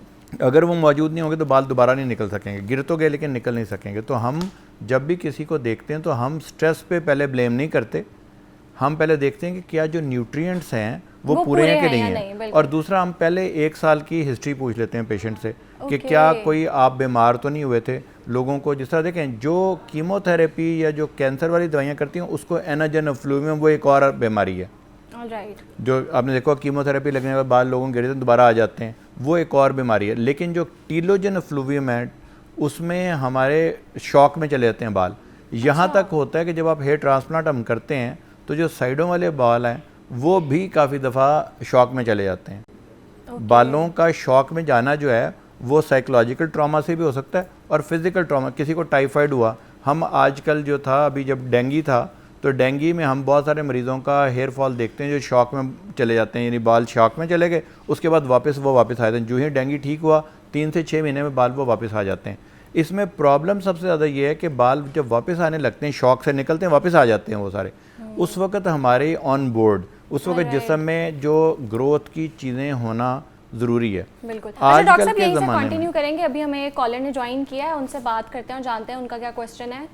मैम कासिम बोल रहा हूँ। मेरा डॉक्टर साहब से सवाल ये है कि डॉक्टर साहब ये बताएं कि अक्सर हकीम कहते हैं कि हम ऑयल देंगे उसके बाद आपके बाल वापस आ जाएंगे, क्या बाल वापस आ सकते हैं? एंड सेकेंडली ये भी मुझे बताइए कि जो लोग जिनके सर पे बाल नहीं होते वो एक कम्प्लेक्स का शिकार हो जाते हैं, क्या वो इस कम्प्लेक्स से बाहर भी निकल सकते हैं? अच्छा आप ये बताएं कि क्या आपके बाल गिर चुके हैं या आपके बाल अभी हैं या गिर रहे हैं? गिर चुके हैं। अच्छा, ऑलराइट, ठीक है। अच्छा, 2 चीज़ें। पहली बात तो मैं ये बताऊं कि कॉम्प्लेक्स का शिकार, पहले ये बात कर लें, जो कि मेरे भी बाल गिरे हैं तो मैं पहले बता दूं, बालों के कॉम्प्लेक्स का शिकार उस वक्त आप होते हैं जब आपके पास बालों के अलावा कोई ऐसी स्किल, कोई आपकी ऐसी अचीवमेंट ना हो। जब आप अकॉम्प्लिश्ड होते हैं राइट, तो आपको लगता है कि बाल मेरी ज़िंदगी का एक छोटा सा हिस्सा थे, या मतलब बालों का या लुक का आप इतना, जो आप देखें जो आप अकॉम्प्लिश्ड ज़िंदगी में होते हैं आपको बालों की फ़िक्र कम हो जाती है यूजुअली। तो इसलिए कभी भी बालों का, लेकिन आजकल के ज़माने में बालों का वापस लगाना जो है वो इतना आसान है कि वो ना लगवाना ज़्यादती होगी। तो मैं उससे एक से पहले हम बेसिक से शुरू करते हैं। जो मर्दों में बाल गिरने की जो है 90% उनकी स्ट्रेस नहीं होता। जब मर्दों के बाल ऊपर से गिरते हैं और साइडों पे रह जाते हैं तो ये इसको हम जेनेटिक हेयर लॉस बोलते हैं, जिसको एलोपेशिया एंड्रोजेनेटिका बोलते हैं, मेल पैटर्न हेयर लॉस। इसमें कुछ दवाइयाँ भी अब अवेलेबल हैं और अगर कोई भी दवाई काम ना करे तो हम हेयर ट्रांसप्लांट कर सकते हैं कि हम बाल वहाँ से ले लेते हैं जहाँ पे बाल मौजूद हैं, जहाँ पे हार्मोन ने असर नहीं कर सका, वो वाले परमानेंट बाल हैं, आप उनको आप आगे लगा देंगे, वहाँ पे उगने लग जाएंगे। अच्छा सर, इनके ट्रीटमेंट के बारे में तो हम बात करेंगे ही कि कौन कौन से ट्रीटमेंट्स हैं, लेकिन उससे पहले मुझे डैंड्रफ का बताएं कि कहते हैं कि बहुत ज़्यादा डैंड्रफ हो जाए उससे भी हेयर फॉल होता है। देखें, डैंड्रफ कोई मेजर कॉज नहीं है हेयर फॉल का। ओके, ये लोगों में बड़ी गलतफहमी है। डैंड्रफ सिर्फ एक वक्त होता है जब हेयर फॉल की कॉज बन सकती है, वो ये जब हम हेयर ट्रांसप्लांट करते हैं। जब हम हेयर ट्रांसप्लांट करते हैं, जहाँ पे बाल नहीं होते वहाँ पे डैंड्रफ भी आमतौर पे कम होती है, जहाँ पे बाल होंगे वहाँ डैंड्रफ ज़्यादा होगी, क्योंकि हर एक बाल के अंदर अल्लाह ने एक छोटा सा ऑयल ग्लैंड लगाया हुआ है जो उसको ऑयली करता है। जब हम हेयर को ट्रांसप्लांट करते हैं, एक जगह से दूसरी जगह मूव करते हैं, साथ ही उसका जो सेबेशियस ग्लैंड है, ऑयल ग्लैंड भी मूव हो जाता है। जब ऑयल जो निकलता है आपका वो डैंड्रफ कॉज करता है। ऑयल के ऊपर एक फंगस जो है, it loves to grow on that oil. एक ख़ास मोल्ड है, फंगस की एक छोटी सी किस्म है जो कि वहाँ पे हेयर जहाँ पे ऑयल निकलता है बॉडी का, वहाँ पे वो ग्रो करने लग जाता है और वो डैंड्रफ कॉज करता है, वो इन्फ्लेमेशन कॉज करता है। वो जब हम कुछ ऐसे शैम्पूज आजकल अवेलेबल हैं जिसमें दवाइयाँ होती हैं, तो वो मेडिकेटेड शैम्पूज हैं, वो मेडिकेटेड शैम्पूज हम लोगों को देते हैं, तो उससे आपका डैंड्रफ 100% ठीक हो जाती है। Dandruff is 100% treatable condition. अच्छा, आपने ऑयल का जिक्र किया है, तो मुझे ये बताएं कि एक हमारा जो सवाल है लड़कियों का स्पेशली, कि कहते हैं कि पूरी रात जो हम पहले ऑयलिंग करते थे, ओवरनाइट के सुबह उठ के धोएंगे बाल प्यारे हो जाएंगे, तो ये पूरी रात जो हम ऑयलिंग करते हैं, ओवरनाइट ऑयलिंग, क्या ये नुकसानदेह है? सिर्फ आधा घंटा या 1 घंटा करनी चाहिए? ऑयलिंग एक्चुअली करने की हमें ज़रूरत नहीं है, क्योंकि अल्लाह ने हमारे, आपने देखा हो कि अगर आप कुछ भी ना लगाएं तो 2 दिनों के बाद ऑयली क्यों हो जाते हैं बाल? क्योंकि अल्लाह ने बॉडी का ऑयल जो है, जो कि हमारे जिल्द के लिए, हमारे बालों के लिए ज़बरदस्त चीज़ है, वो बनाया। हम ये गलती करते हैं कि हम बहुत ही हार्श किस्म के शैम्पूज़ करते हैं, अपनी बॉडी का जो ऑयल है, ये अपने हेयर का ऑयल है, वो हम ख़त्म कर देते हैं, और फिर हम एक बाहर से ऑयल जो कि आर्टिफिशियल ऑयल है ना, जो कि हमारी बॉडी का हिस्सा तो नहीं है, वो हम लगाते हैं। सरसों का ऑयल लगाते हैं, दूसरा ऑयल लगाते हैं। इसमें थोड़ी बहुत आपको अगर देखें तो साइंटिफिकली थोड़ा बहुत तो है कि कुछ ऑयल जो हैं, ऑर्गेनिक ऑयल, थोड़ा बहुत शायद कोई बेहतरी करते हैं, लेकिन यूजुअली आपको ऑयल की ज़रूरत ही नहीं पड़नी चाहिए। अगर आप ऐसा शैम्पू करें जो कि आपके ऑयल को, जो कि आपके साथ अल्लाह ने हर एक बाल के साथ, हर एक बाल के साथ एक ऑयल ग्लैंड लगा हुआ, ठीक, तो इसलिए मेरा नहीं ख्याल कि ऑयल की आपको ज़रूरत होनी चाहिए। और जो लोग बहुत ज़्यादा ऑयलिंग करते हैं उसका कोई बहुत ज़्यादा कोई फ़ायदा नहीं है। अब जो फ़ायदा है वो ये है कि अगर कोई आपको बाल गिर रहे हैं, पहले उसका ना तशखीस कर लें। मर्दों में रीज़न क्या है? हाँ जी, मर्दों में 90% जो हेयर लॉस है ना, अगर आप मर्दों में ओवरऑल देखें, वो उनको जेनेटिक हेयर लॉस है। जेनेटिक हेयर लॉस के लिए अब खाने वाली दवाइयाँ भी अवेलेबल हैं पाकिस्तान में, और लगाने वाली दवाइयाँ भी अवेलेबल हैं। हो सकता है? हाँ जी, रिवर्स हो सकता है, बिल्कुल हो सकता है। शुरू में अगर आप इसको पकड़ें तो वहीं पे रुक जाएगा कम से कम। और बहुत सारे लोगों को लगाने वाली दवाइयों से, मैंने आपको जिस तरह बताया कि आजकल तो इतने सारे ऑप्शंस आ गई हैं। और कॉलर मौजूद है वकास, उनसे हम जानते हैं उनका क्या क्वेश्चन है। जी अस्सलाम वालेकुम वकास। मैडम, मैं डॉक्टर साहब से यही पूछना चाह रहा था कि डॉक्टर साहब, मेरे भी हालात वैसे ही हैं जैसे समझ लें कि आप मुझे देखें ना और अपने आप को देखें, हम दोनों सेम ही लगेंगे। मैंने दुनिया का कोई कोना नहीं छोड़ा। मुझे किसी ने कहा ना कि ठट्ठा जाना है, वहाँ से आंवले का तेल मिलेगा, फलां तेल मिलेगा, गर्म करके सर पे लगाना है। डॉक्टर साहब, मैं इतनी कोशिशें कर चुका हूँ, लेकिन मेरे बाल ना तो वापस आ रहे हैं, ना ही मेरा रिश्ता हो पा रहा है। ठीक है, मैं इस वजह से डिप्रेशन में भी कई दफ़ा जो है ना वो गया हूँ, मुझे पैनिक अटैक्स हो जाते हैं। तो मुझे ये बताएं कि जो अभी आप ट्रीटमेंट्स बता रहे हैं कि मतलब मेरे बिल्कुल सर से जो है ना वो खाली हो चुके हैं, तो क्या मुझे कौन सा ट्रीटमेंट लेना चाहिए एक तो, और दूसरे नंबर पे ये है कि क्या कोई एक्सोसोम्स का जो कोई ट्रीटमेंट आजकल कुछ लोग बता रहे हैं, वो मुझे कोई फ़ायदा दे सकता है मेरे इन हालात में? देखें, हमारे जो मर्दों के बाल, अगर आपका उतना ही बुरा हाल है जितना मेरा हाल है, तो फिर तो आपको हेयर ट्रांसप्लांट करवाना चाहिए। Hair transplant is the only treatment जिसमें इतना लेट स्टेज हेयर फॉल में जो काम करेगा, और वो तकरीबन मोर देन 95-98% इफेक्टिव होता है। मैंने आज तक कभी हेयर ट्रांसप्लांट को नाकाम होते नहीं देखा। अच्छा, तो हेयर ट्रांसप्लांट आप पहले करवाएंगे जनाब। दूसरा ये करेंगे कि हेयर ट्रांसप्लांट के साथ साथ आप कुछ दवाइयाँ लेनी शुरू करेंगे, जिससे वो बाल जो लगे हैं बाल, वो ओवर द नेक्स्ट 10-20-30 ईयर्स वो ना गिरें। ऑलराइट। ये जो है आप कह रहे हैं ना एक्सोसोम्स वगैरह, ये चीज़ें जब बाल कम हो रहे हैं उस वक्त काम करते हैं। लेकिन जब बाल इतने ज़्यादा गिर जाएं मर्दों में, जहाँ पे कि उनके वापस आने की उम्मीद बहुत कम हो जाए, तो ये जितनी दवाइयाँ ये सप्लीमेंट कर सकती हैं। But if I were you, I would probably start from the hair transplant. Hair transplant करके साथ साथ दवाइयाँ हमें करनी है ताकि वो बाल बेहतर हों, और जो थोड़े बहुत बाल रह गए हैं वो दोबारा अपनी ज़्यादा बेहतर ग्रोथ पे आ जाएं। उसके लिए आप एक्सोसोम इस्तेमाल कर सकते हैं। आपने बिल्कुल सही कहा। एक्सोसोम्स भी जो है, काफ़ी दफ़ा हम इनसे एक्सोसोम से, PRP से, जो कि इंजेक्टेबल हैं, हम इनसे मिरेकल का तस्वुर करते हैं। मिरेकल चीज़ें नहीं हैं, बिल्कुल ऐसे है। ख़वातीन में और जब बाल कम हो रहे हों, एज अ फर्स्ट स्टेप तो ये काम करेंगी, और आजकल तो मैंने आपको बताया कि जिस तरह टॉपिकल लगाने वाले एक्सोसोम्स आ गए हैं, लेकिन लगाने वाले एक्सोसोम्स में ये इत्मीनान कर लें कि जो फेस वाले एक्सोसोम अलग से होते हैं और बालों के अलग से होते हैं। जो बालों वाले एक्सोसोम जब आप लगाते हैं तो वो चूँकि छोटे मॉलिक्यूल होते हैं, उसको माइक्रो RNAs होता है, RNA होता है, जो ग्रोथ फैक्टर्स होते हैं और ऐसे बहुत सारे मॉलिक्यूल्स हैं जो कि कम्युनिकेट करते हैं, बालों की ग्रोथ को बढ़ाते हैं, लेकिन उनसे आप मिरेकल एक्सपेक्ट नहीं कर सकते। Hair transplant as of today is probably one of the best treatments for the male pattern hair loss. और अगर ज़्यादा हेयर लॉस हो जाए, इसको हम स्टेजेस में 1 से लेकर समझ लें 7 तक स्टेजेस होती हैं, स्टेज 1 समझ लें, 2, 3, 4, उसमें हमने देखना ये कि आपके बहुत सारे अगर बाल गिर गए हैं तो उस वक्त आपको hair transplant should be your main focus males में। फीमेल्स में मैं कहूँगा hair transplant is a rarity, बहुत कम होता है। अगर किसी की हेयर लाइन पीछे चले जाए, फिर एक और बात बड़ी आपको इंटरेस्टिंग बता दूं कि अगर मर्दों में हेयर लाइन जो है, हेयर लाइन होती है जहाँ पे आपकी आखिरी लाइन रिसीड अगर वो रिसीड कर जाए तो फिर दवाइयाँ बहुत कम काम करेंगी। और अगर हेयर लाइन इंटैक्ट है, हेयर लाइन वहीं पे लेकिन ऊपर से बाल सारे कम हो गए, तो फिर बहुत चांस है कि आपके दवाइयाँ आपके पे काम करेंगी। और दवाइयाँ आजकल मेरे ख्याल में ज़्यादती है कि आप अपने हेयर फॉल को गिरने दें। When I was growing up I didn't have that luxury, उस वक्त इतनी ज़्यादा दवाइयाँ याद ही नहीं हुई थी। हेयर ट्रांसप्लांट था या सिर्फ एक दवाई होती थी, वो भी बाद में आई। आजकल तो इतनी सारी हमारे पास ऑप्शंस आ गई हैं, लेकिन इस तमाम चीज़ों में कोशिश ये करें कि पहले डॉक्टर से मशवरा कर लें। और अगर मशवरा ना करना हो तो आप ज़ाहिर है ये सीरम्स जो आजकल आए हैं बहुत सारे हैं, प्रो कैपिल है, बाई कैपिल है, ज़िले शाइन है, ये वो केमिकल्स हैं या वो अद्वियात हैं, अद्वियात भी इनको कहते हैं न्यूट्रास्यूटिकल्स इनको बोलते हैं। जो ये न्यूट्रिशनल एक प्रोडक्ट्स हैं, न्यूट्रास्यूटिकल्स हैं, लेकिन ये भी काम कर जाती हैं बहुत हद तक। अगर ये काम ना करें तो आप एक दफ़ा अपने डॉक्टर से ज़रूर मशवरा करें। और जो डॉक्टर जिसे आपने मशवरा करना है उसका यूजुअली बेहतर है कि वो डर्मेटोलॉजिस्ट हों। जो स्किन स्पेशलिस्ट हैं वो skin, hair and nail specialist होते हैं। अनफॉर्चुनेटली इस मुल्क में जब जिसको कहते हैं ना हेयर स्पेशलिस्ट में बन गया हूँ, वो बहुत सारे हेयर स्पेशलिस्ट हैं जो पहले बार्बर होते थे और वो सिर्फ बाल काटने का मतलब अब वो हेयर स्पेशलिस्ट बन गए हैं, क्योंकि यहाँ पे डॉक्टर्स नहीं होते काफ़ी, तो आपने डॉक्टर से करना है। जी ऐसे ही है। अच्छा सर, आजकल मैं हर दूसरी रील देख रही हूँ, इंस्टा पे भी ट्रेंड चल रहा है और हमारी सोशल साइट्स पे भी ट्रेंड चल रहा है माइक्रो नीडलिंग का, कि जो लड़कियां हैं वो ऑयलिंग से पहले या कोई भी सिरम लगाने से पहले, स्पेशली माइनॉक्सिडिल लगाने से पहले उसको अपने बालों में यूज़ करती हैं और कहती हैं कि उससे जो है हमारी जो ब्लड सर्कुलेशन है वो इंक्रीज़ होती है और हमारे बाल भी जल्दी ग्रो करते हैं। तो इसमें कितनी सच्चाई है? देखें, इसमें कुछ तो सच्चाई है और कुछ गलती है। सच्चाई ये है कि जब भी आप माइक्रो नीडलिंग करेंगे वहाँ पे आपका माइक्रो ट्रॉमा होगा, वहाँ पे छोटी सी इंजरी प्रोड्यूस होगी।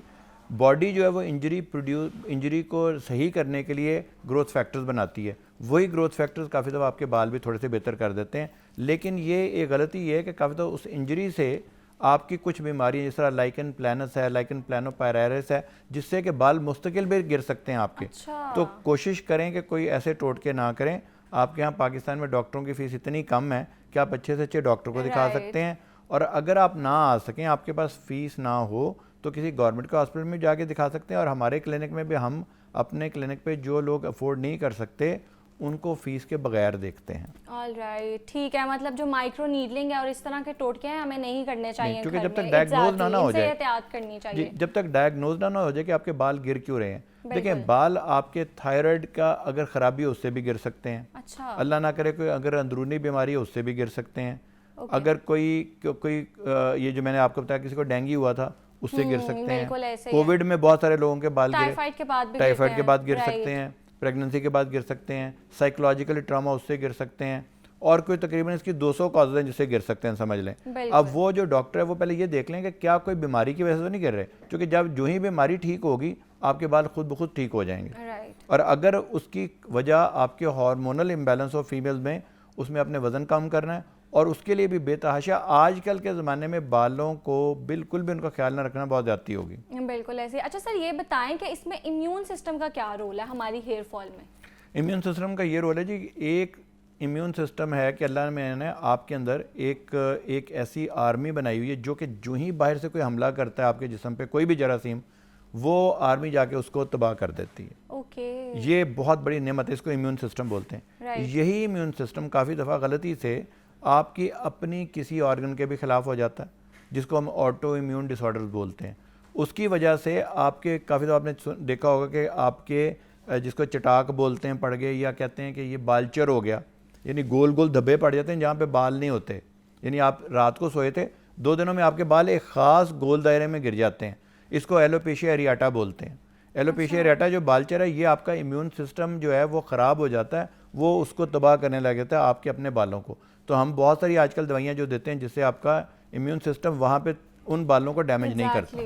Exactly. Thank you so much doctor साहब, आपने बहुत मज़े की टिप्स दी हैं और हमारे व्यूअर्स को मुझे लगता है काफ़ी यूज़फुल टिप्स मिली हैं, क्योंकि हम सोशल मीडिया पे अगर कुछ देखते हैं हम वही ट्रेंड को फ़ौरन चेस करने लग जाते हैं और उससे काफ़ी हमें कई दफ़ा नुकसान भी होता है। तो ऐसी चीज़ों से परहेज़ करनी चाहिए और ऑब्वियसली ट्रीटमेंट्स लेने चाहिए और उनकी रूट कॉज क्या है पहले वो पता कर लेनी चाहिए। तो हमारे साथ डॉक्टर अजीम मौजूद है जिन्होंने हमें बहुत मज़े की टिप्स दी। अब यहाँ पर एक वक्त हुआ छोटी सी ब्रेक का, ब्रेक के बाद दोबारा आते हैं।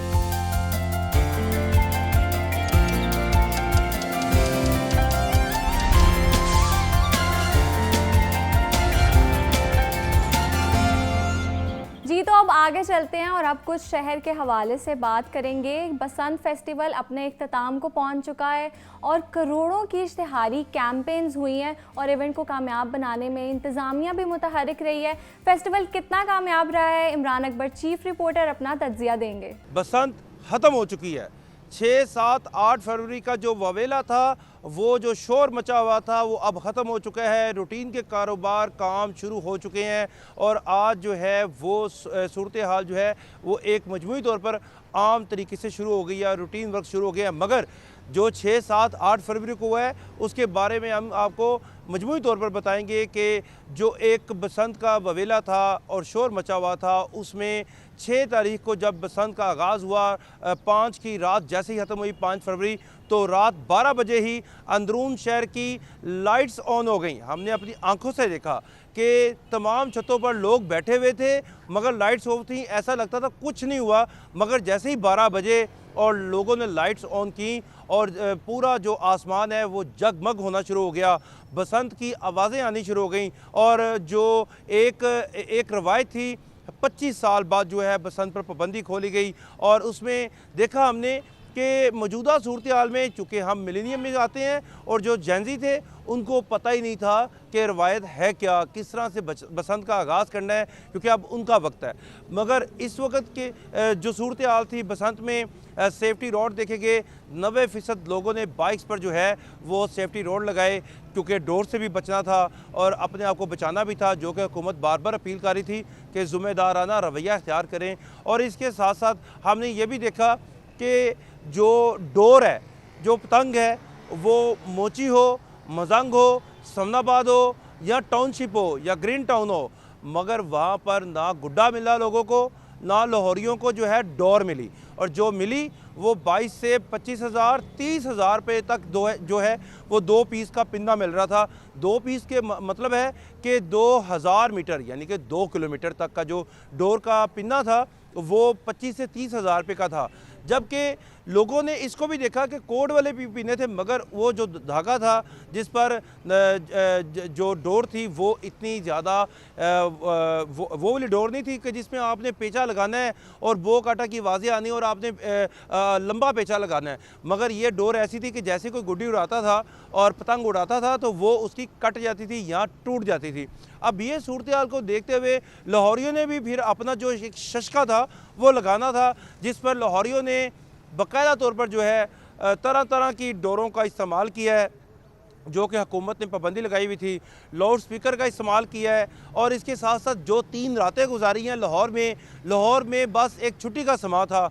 लाहौरियों ने नींद भी पूरी की, खाबे भी खाए और रात को बारबेक्यू भी किया। और इसके साथ साथ कोई सब्ज़ चाय पी रहा है, कोई कोल्ड ड्रिंक्स पी रहा है और आपस में मिल बैठने का एक बहाना मिल गया था लाहौरियों को, जो कि वज़ीर आला पंजाब को इसका क्रेडिट लाजमी जाएगा, क्योंकि बहुत सारे पुराने रिश्ते जो थे जो कि कम्युनिकेशन गैप पड़ जाता है उससे वो अलग अलग हुए थे, जिसमें उनको बैठने का बहाना मिला।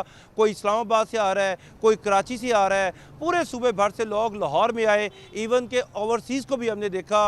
अंदरून शहर की सारी छतों पर 22,000 छतें हैं अंदरून शहर में और अदादो शुमार के मुताबिक सारी छतें फुल थीं। और वहाँ पे क्या लाइटिंग थी, जो लोग अंदरून शहर का रुख करते थे वो एक दफ़ा अशश करते थे और उसमें जब वो छत पे चढ़ते थे पेचा लगता था, जब भो काटा की आवाज़ आती थी तो ऐसे लगता था कि पता नहीं क्या हो गया है। तो ये तमाम सूरत हाल जो है हमने अपनी आंखों से देखी। हमने ये भी देखा कि बहुत सारे इलाकों में पाबंदी थी, वो भी दूसरे इलाकों में गए और उन्होंने भी बसंत का मज़ा लिया। और इस तरह जो है पूरे शहर में जो है बसंत जो है अच्छे तरीके से मनाई गई। जेल रोड हो, लिबर्टी चौक हो, गुलबर्ग के मेन बुलेवार्ड हो, या इसके साथ साथ जो इसकी मलिका सड़कें हैं, यहाँ पे ट्रैफिक जैम नजर आई। जैनजी का ज़माना है, जैनजी ने जो है न्यू जनरेशन ने जो है वो बाकायदा तौर पर एक होल्ड किया हुआ था। मगर इसके साथ साथ हमने ये भी देखा कि इनको पतंग उड़ानी नहीं आती थी। पतंग की जो तलां जिसको कहते हैं, जिसको नाप तोल कर डाला जाता है, वो भी नहीं करना आता था। तो इसके साथ साथ उनके बड़ों ने उनको बताया कि ये इस तरह से उड़ानी है, इस तरह से इसको साथ लेकर चलना है। और ये इसके साथ साथ अगर मैं आपको बताऊं तो बसंत का एक माहौल बना है। इस दफ़ा हुकूमत ने इसको ओवरव्यू किया है कि इसको देखा है कि किस तरीके से बसंत मनाई जाएगी और क्या नुकसानात होंगे। नुकसान भी हुए हैं, कोई गुड्डी पकड़ते हुए गिर गया है, कोई कहीं पे उसका किसी का नुकसान हो गया है। और अपने गैर जिम्मेदाराना रवैये की वजह से हर शहरी को परेशानी का सामना करना पड़ा है। और ये केस भी रजिस्टर्ड हुए हैं। इसमें कंट्रोल रूम बनाए गए थे जिसमें DC ऑफिस शामिल था। सरकारी तौर पर बसंत भी मनाई गई और इसके साथ साथ जो है तकरीबात भी मनसूख की गई। कोई ऐसा वाक़या इस्लामाबाद में पेश आया। मगर इसके साथ साथ ओवरव्यू ये है इसका मजमूई तौर पर कि बसंत अब हो चुकी है। इसका तमाम तर जो है क्रेडिट वज़ीर आला पंजाब को जाता है कि जिन्होंने लाहौरियों की बात को सुना और लाहौरिये जो हैं इससे खुश हैं कि अगले साल भी बसंत जो है मनाई जाए। और इसके साथ साथ ये कहना लाजिम होगा कि इस वक्त जो अनथक मेहनत की है इंतज़ामिया ने, चाहे वो पुलिस हो, चाहे रेस्क्यू हो, चाहे ज़िला इंतज़ामिया, तमाम तर जो इदारे थे इसी तरफ लगे हुए थे किसी तरीके से इसको जो है कामयाब करे बसंत को। और बसंत कामयाब हुई और तमाम जो चीज़ें हैं उनको साथ लेकर चले अफसरान, और उन्होंने इस कामयाबी का जो सिरा है वो वज़ीर आला पंजाब को ही जाता है। और इस वक्त आज का दिन है, आज के दिन में जो है तमाम तर सूरत हाल एक मामूल के मुताबिक आ गई है। और इसमें तमाम जो लोग हैं अब गुड्डी नहीं उड़ा सकते क्योंकि पाबंदी लग चुकी है। डोर जो है वो उनको फेंकनी पड़ेगी या संभाल कर रखनी पड़ेगी अगले साल के लिए, क्योंकि अब दोबारा से पतंगबाजी पर मुकम्मल तौर पर पाबंदी है। कोई भी जो उड़ाएगा उसको हवाला जेल जो है या जेल की हवा खानी पड़ेगी। और इस मामले में हुकूमत बहुत संजीदा है, बहुत सेंटी है। और इसी तरीके से बसंत जो है मनाई गई है और लाहौरियों ने खूब मज़े की हैं। जी, इमरान अकबर हमारे साथ मौजूद थे जो कि हमें बसंत के हवाले से अपडेट्स कर रहे थे। बहुत शुक्रिया इमरान अकबर आपका। जी, तो अब आगे बढ़ते हैं और कुछ महंगाई के हवाले से भी बात कर लेते हैं। ये हर घर की पहली तरजीह होती है कि उसे कुछ सस्ता मिले। आपने ग्रॉसरी करने जाना है तो क्या कितने का मिल रहा है और आपने किस रेट पर ख़रीदना है। अब्दुल कादिर मदनी हमें फील्ड से अपडेट कर रहे हैं।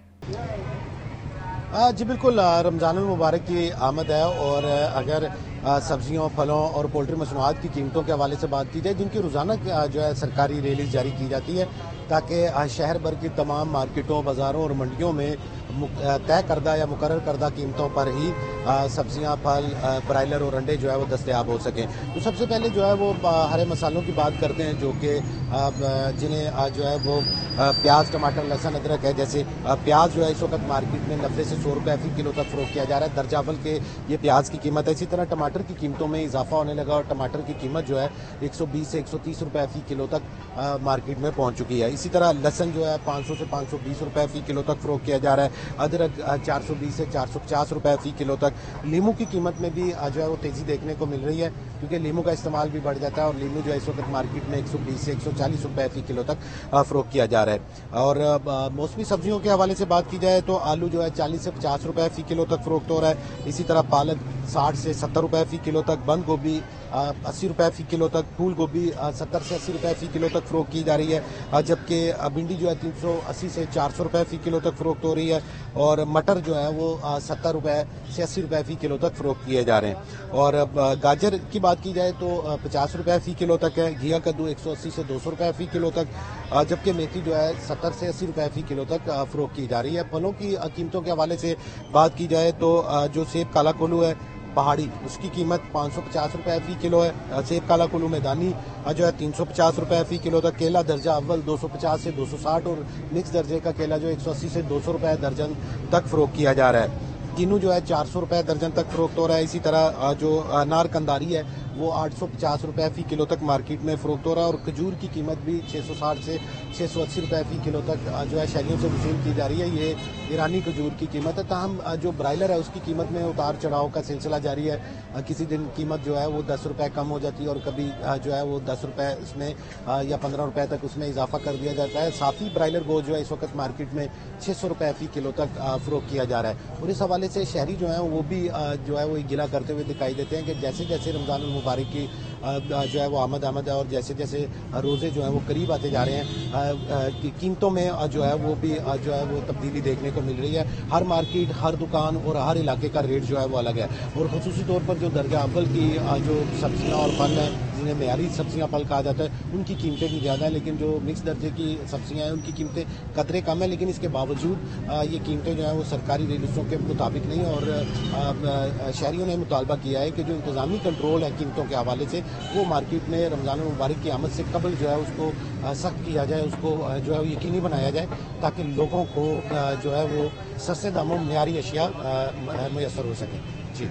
जी, तो अब्दुल कादिर हमारे साथ मौजूद थे जो कि हमें महंगाई के हवाले से अपडेट कर रहे थे और अपडेट्स दे रहे थे। बहुत शुक्रिया अब्दुल कादिर आपका। अब आगे चलते हैं और कुछ किताबों के हवाले से बात कर लेते हैं। हमारे साथ अहमद हमाद साहब मौजूद हैं। देखते हैं आज हमारे लिए वो कौन सी बुक लेके आए हैं। आज जो मेरे पास किताब है वो शाहकार किताब है और वो है फ्योदोर दोस्तोयेव्स्की का बेहतरीन नावल क्राइम एंड पनिशमेंट। ये हैरान कुन नावल है। इसने आम आदमी को ही नहीं बड़े बड़े जय्यद लोगों को मुतासर किया। इसकी कहानी क्या है मुख्तसरन वो मैं अर्ज़ करता हूँ।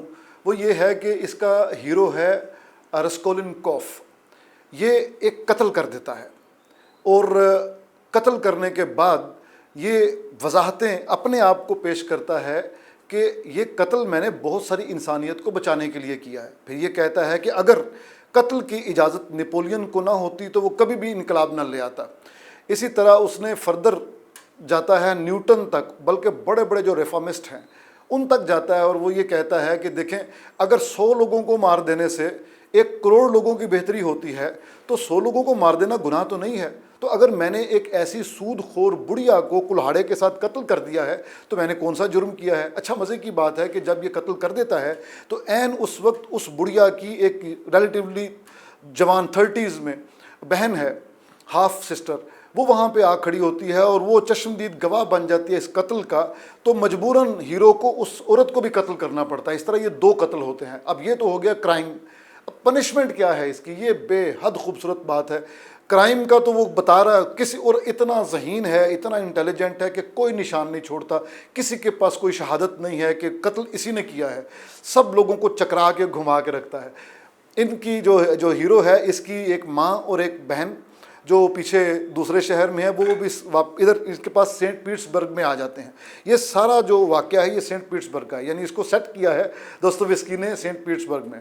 अच्छा, हीरो जो है उसके करैक्टर को उसी तरह उन्होंने बनाया, संवारा और हमारे सामने वो लेके आए। जैसे क्रामाज़ोव ब्रदर्स में इवान जो क्रामाज़ोव है उसको लेके मुझे कुछ रेलिवेंस उसके साथ लगती है।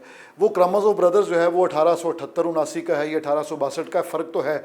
लेकिन लोग ये कहते हैं कि क्रामाज़ोव ब्रदर्स खैर उसका शाहकार है, इसमें कोई शक नहीं है, मैग्नम ओपस कहना चाहिए। लेकिन ये भी जो नावल है इससे बहुत सारे लोगों ने इस्तेफ़ादा किया। जैसे मैंने शुरू में कहा कि फ्राइड जैसे आदमी ने ख्वाबों इंटरप्रिटेशन ऑफ ड्रीम्स जो किताब लिखी है, फ्राइड का अपना कहना है कि मैंने इससे दोस्तोयेव्स्की से बहुत कुछ सीखा है। आइंस्टाइन कहता है कि मैंने इससे बहुत कुछ सीखा है। तो इसमें कोई शक नहीं कि जो हमें फ्राइड के यहाँ ख्वाबों की ताबीर मिलती है वो रस्कोलिनकोफ के जो ख्वाब हैं वो हैरान कुन हैं। इसी तरह आगे वो जो एक इसकी बहन को प्रपोज करने वाला बंदा, उसको अजीबोगरीब 3 मुसलसल ख्वाब आते हैं। जिस दिन उसने खुदकुशी करनी होती है वो ख्वाब आते हैं, वो ख्वाब हैरान कुन है। इसने जब बुढ़िया को कत्ल करना होता है तो उससे 1 रात पहले इसको ख्वाब आता है कि एक बंदे ने मार मार के एक बूढ़ी घोड़ी को कत्ल कर दिया। तो बूढ़ी घोड़ी जो है वो अलामत है उस बूढ़ी की जिसको कि इसने कत्ल करना है। बहरहाल इसकी जो मैं अर्ज़ कर रहा था कि इसकी जो सज़ा है, क्राइम तो हो गया, सज़ा क्या है? सज़ा ये है कि ये जितना बीमार था ड्रिलियम का, मेलनकोली का, यानी इसको सरसाम का मरज़ था, ये शदीद हो जाता है, वो बुखार भी होता है, शदीद हो जाता है और अपने ज़मीर जो है कभी इस तरफ हक में फ़ैसले देता है कि बड़ा अच्छा किया, कभी उसके मुखालिफ कि ये मेरे कैसे कर दिया है, ये मुझे तो हैरत होती है वगैरह वगैरह। और इसको ज़ाहिर है कैद होने का वो खौफ भी होता है, कभी कभी बहादुर बन जाता है। ये जो तालमेल है ये बड़ी ही अजीबोगरीब है, बड़ी ही हैरान कुन है। फ्राइड ने इससे सैडिज़म निकाला, फ्राइड ने इसे जो मैसोकिस्ट रवैया है वो निकाला, सिगमंड फ्राइड ने इस नावल से। और ये रस्कोलिनकोफ को आखिर क्या होता है, ज़ाहिर है ये पकड़ा जाता है एक बड़े ज़हीन आदमी के सामने। सबसे पहले तो ये अपनी हीरोइन के सामने ये इतराफ़ जुर्म करता है। जब ये इतराफ़ जुर्म कर रहा होता है तो इसकी बहन को जिसने प्रपोज़ किया वो ईयर ड्रॉपिंग करता है, वो कान से सुन लेता है दीवार से उस पार, लेकिन वो जब खुदकुशी कर लेता है तो वो सबूत भी ख़त्म हो गया। तो इस तरह ये बहुत शानदार नावल अपने इख्ताम को इस तरह पहुँचता है कि इसके हीरो को सज़ा हो जाती है और इसकी हीरोइन ये अहद करती है कि मैं तुम्हारी सज़ा की तकमील का इंतज़ार करूँगी और मैं बाहर जब तक तुम आज़ाद नहीं हो जाते मैं तुम्हारा इंतज़ार करूँगी, जब तुम आज़ाद होगे तो ज़ाहिर है एक यूनियन हो जाएगा।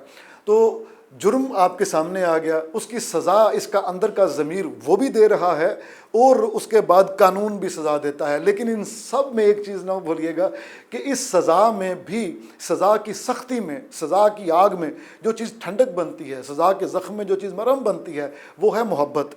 तो मोहब्बत का जो किरदार है दोस्तोयेव्स्की के यहाँ वो बहुत ज़्यादा है, वो बहुत गहरा है। हमें क्रामाज़ोव ब्रदर्स में भी जो बुज़ुर्ग क्रामाज़ोव है उसको और उसके बड़े बेटे को एक ही खातून से मोहब्बत हो जाती है और इसमें रस्कोलिनकोफ को भी एक ऐसी लड़की से मोहब्बत हो जाती है जो एक बहुत ज़्यादा एक बदकार किस्म के मर्द की जो है ना वो बेटी है। तो आप ये नावल अगर आप वो हैं अदब के तालिब इल्म हैं तब भी, नफ्सियात के तालिब इल्म हैं, फ़लसफ़े के बड़े बड़े सवालात हैं इसमें, फ़लसफ़े के तालिब इल्म हैं तब भी आप ये नावल पढ़ें, आपके साथ रहेगा। जाते जाते एक बड़ी इंपॉर्टेंट बात, इसको पढ़ के हमारे बहुत सारे दोस्त कहते हैं कि हम बीमार हो गए, वो सरसामी कैफियत उन पर भी तारी हो जाती है जो इस हीरो की है। ये है गिरफ्त, ये है जादू बड़े लिखारी का। मैं चाहता हूँ कि आप पर भी ये जादू आए। Thank you so much Ahmad Hamad साहब, आपने बहुत अच्छा तबसरा किया है, हमें भी बहुत कुछ सीखने को मिला है। मैं आप लोगों को भी एडवाइस करूंगी कि अपनी स्क्रीन से बाहर निकलें और कुछ किताबें पढ़ने की आदत डालें। बहुत शुक्रिया हमाद साहब आपका। अब यहाँ पर एक वक्त हुआ छोटी सी ब्रेक का, ब्रेक के बाद दोबारा आते हैं।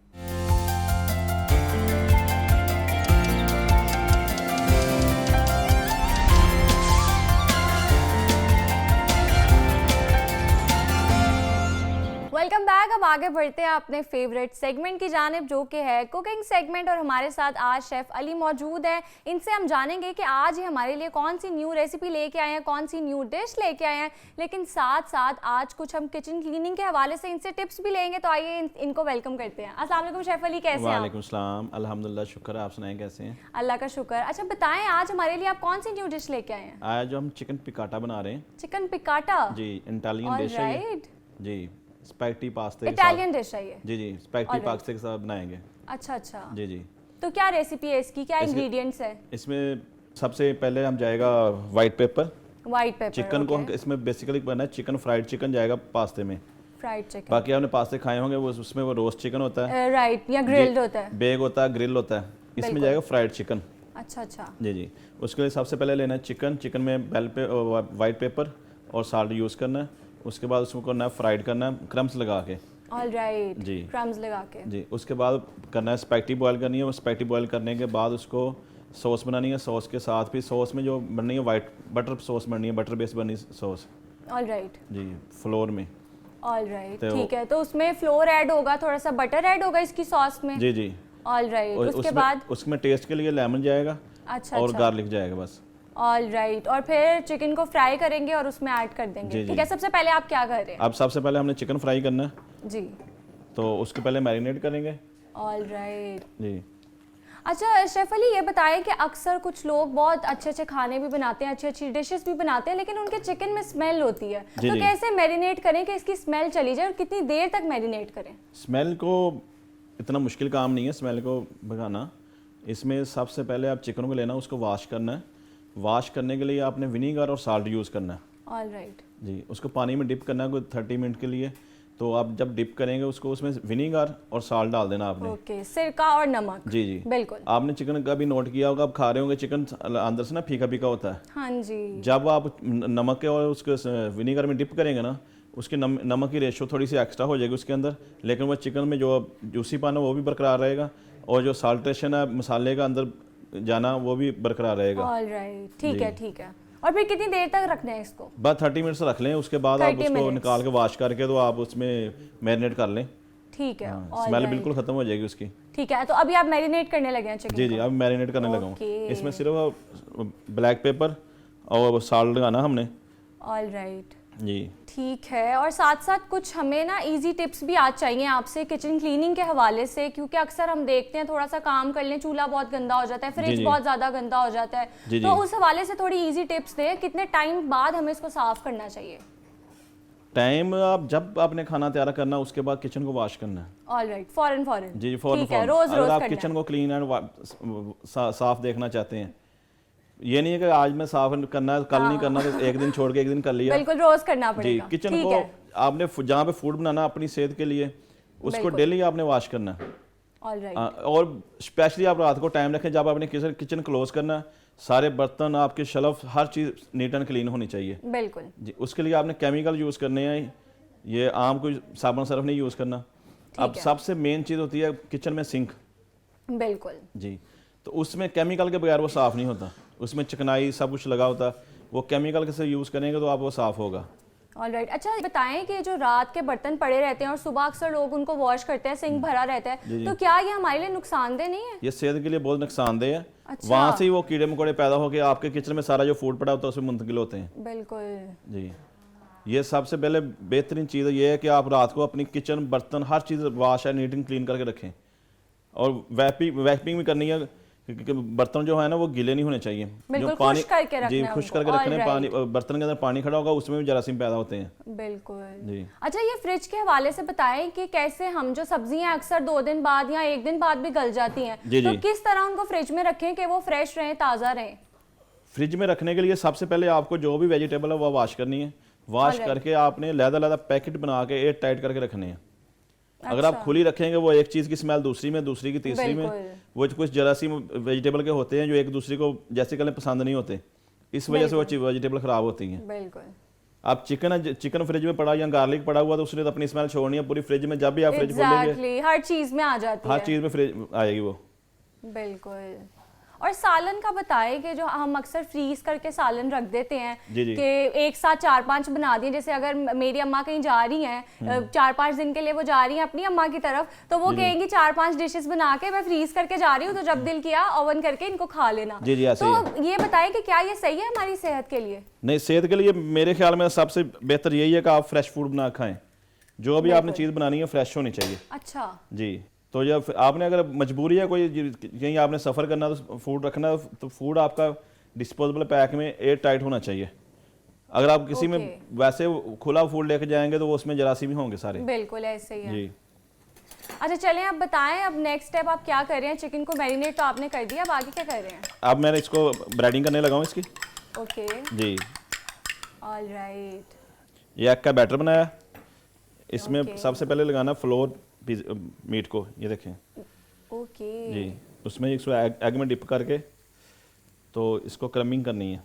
तो ये आप फौरन डाल देंगे या इसको रखेंगे थोड़ी देर? नहीं, इसको फौरन डाल देना। ठीक है जी जी। अब हमारा चिकन फ्राई हो रहा है, उसके बाद पास्ता या स्पेगेटी को बॉईल करेंगे हम। जी जी, बॉयल मैंने करके रख ली है। ऑलराइट जी, उसके बाद सिर्फ सॉस बनानी है, उसको टॉस करना है। चिकन फ्राई हो रहा है अभी हमारा। तो वैसे कितना टाइम लगता है? और एक होता है ना अक्सर लोग बहुत रेयर खाते हैं, मीडियम रेयर खाते हैं, तो कौन इसमें सबसे बेस्ट कौन सा है आपकी डिश में? चिकन में वेल डन खाया जाता है।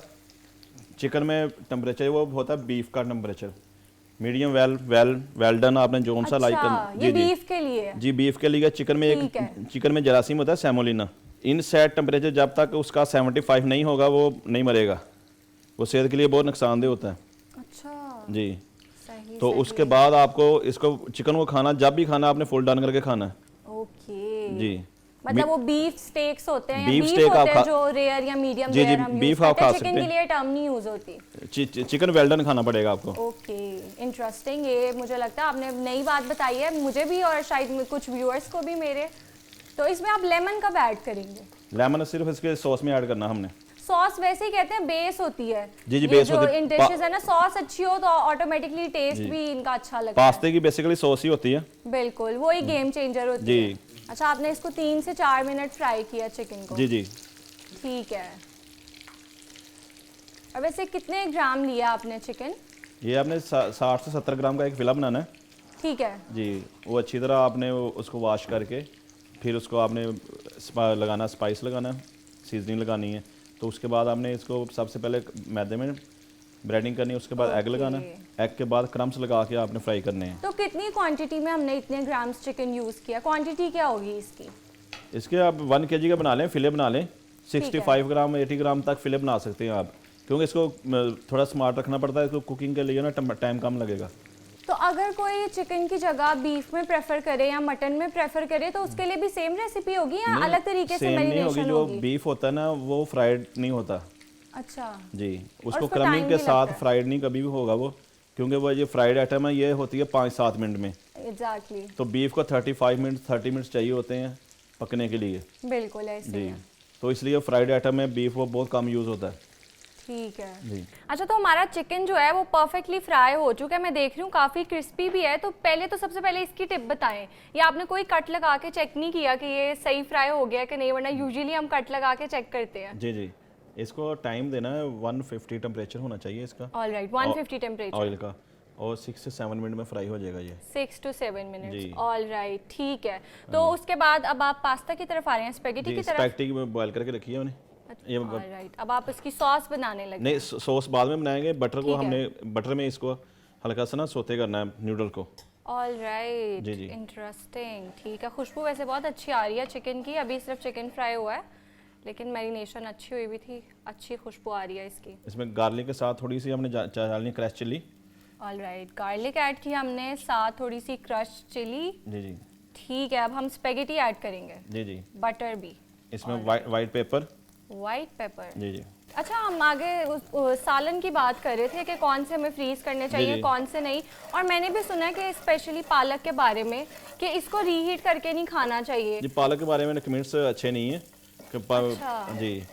तो क्या नुकसान है आजकल जो हमारे जा रहा साग का मौसम जा रहा है, हाँ जी, तो लोग एक साग को फ्रीज करके 6-6 माह खाते हैं। एग्जैक्टली, वो तो खत्म, पूरी सर्दियां खत्म ही नहीं होता। वो एक साथ बड़े से पतीले पे बन जाता है घर में और फिर सबके घरों में भी रहता है और 3-3 माह खत्म नहीं होता। ग्रीन पत्ते वाली सब्जी को इतना स्टोर नहीं करना चाहिए। अच्छा, 1-2 दिन आप पका के रख सकते हैं, इसमें ज्यादा इस पर स्टोर ना करें ग्रीन पत्ते वाली को।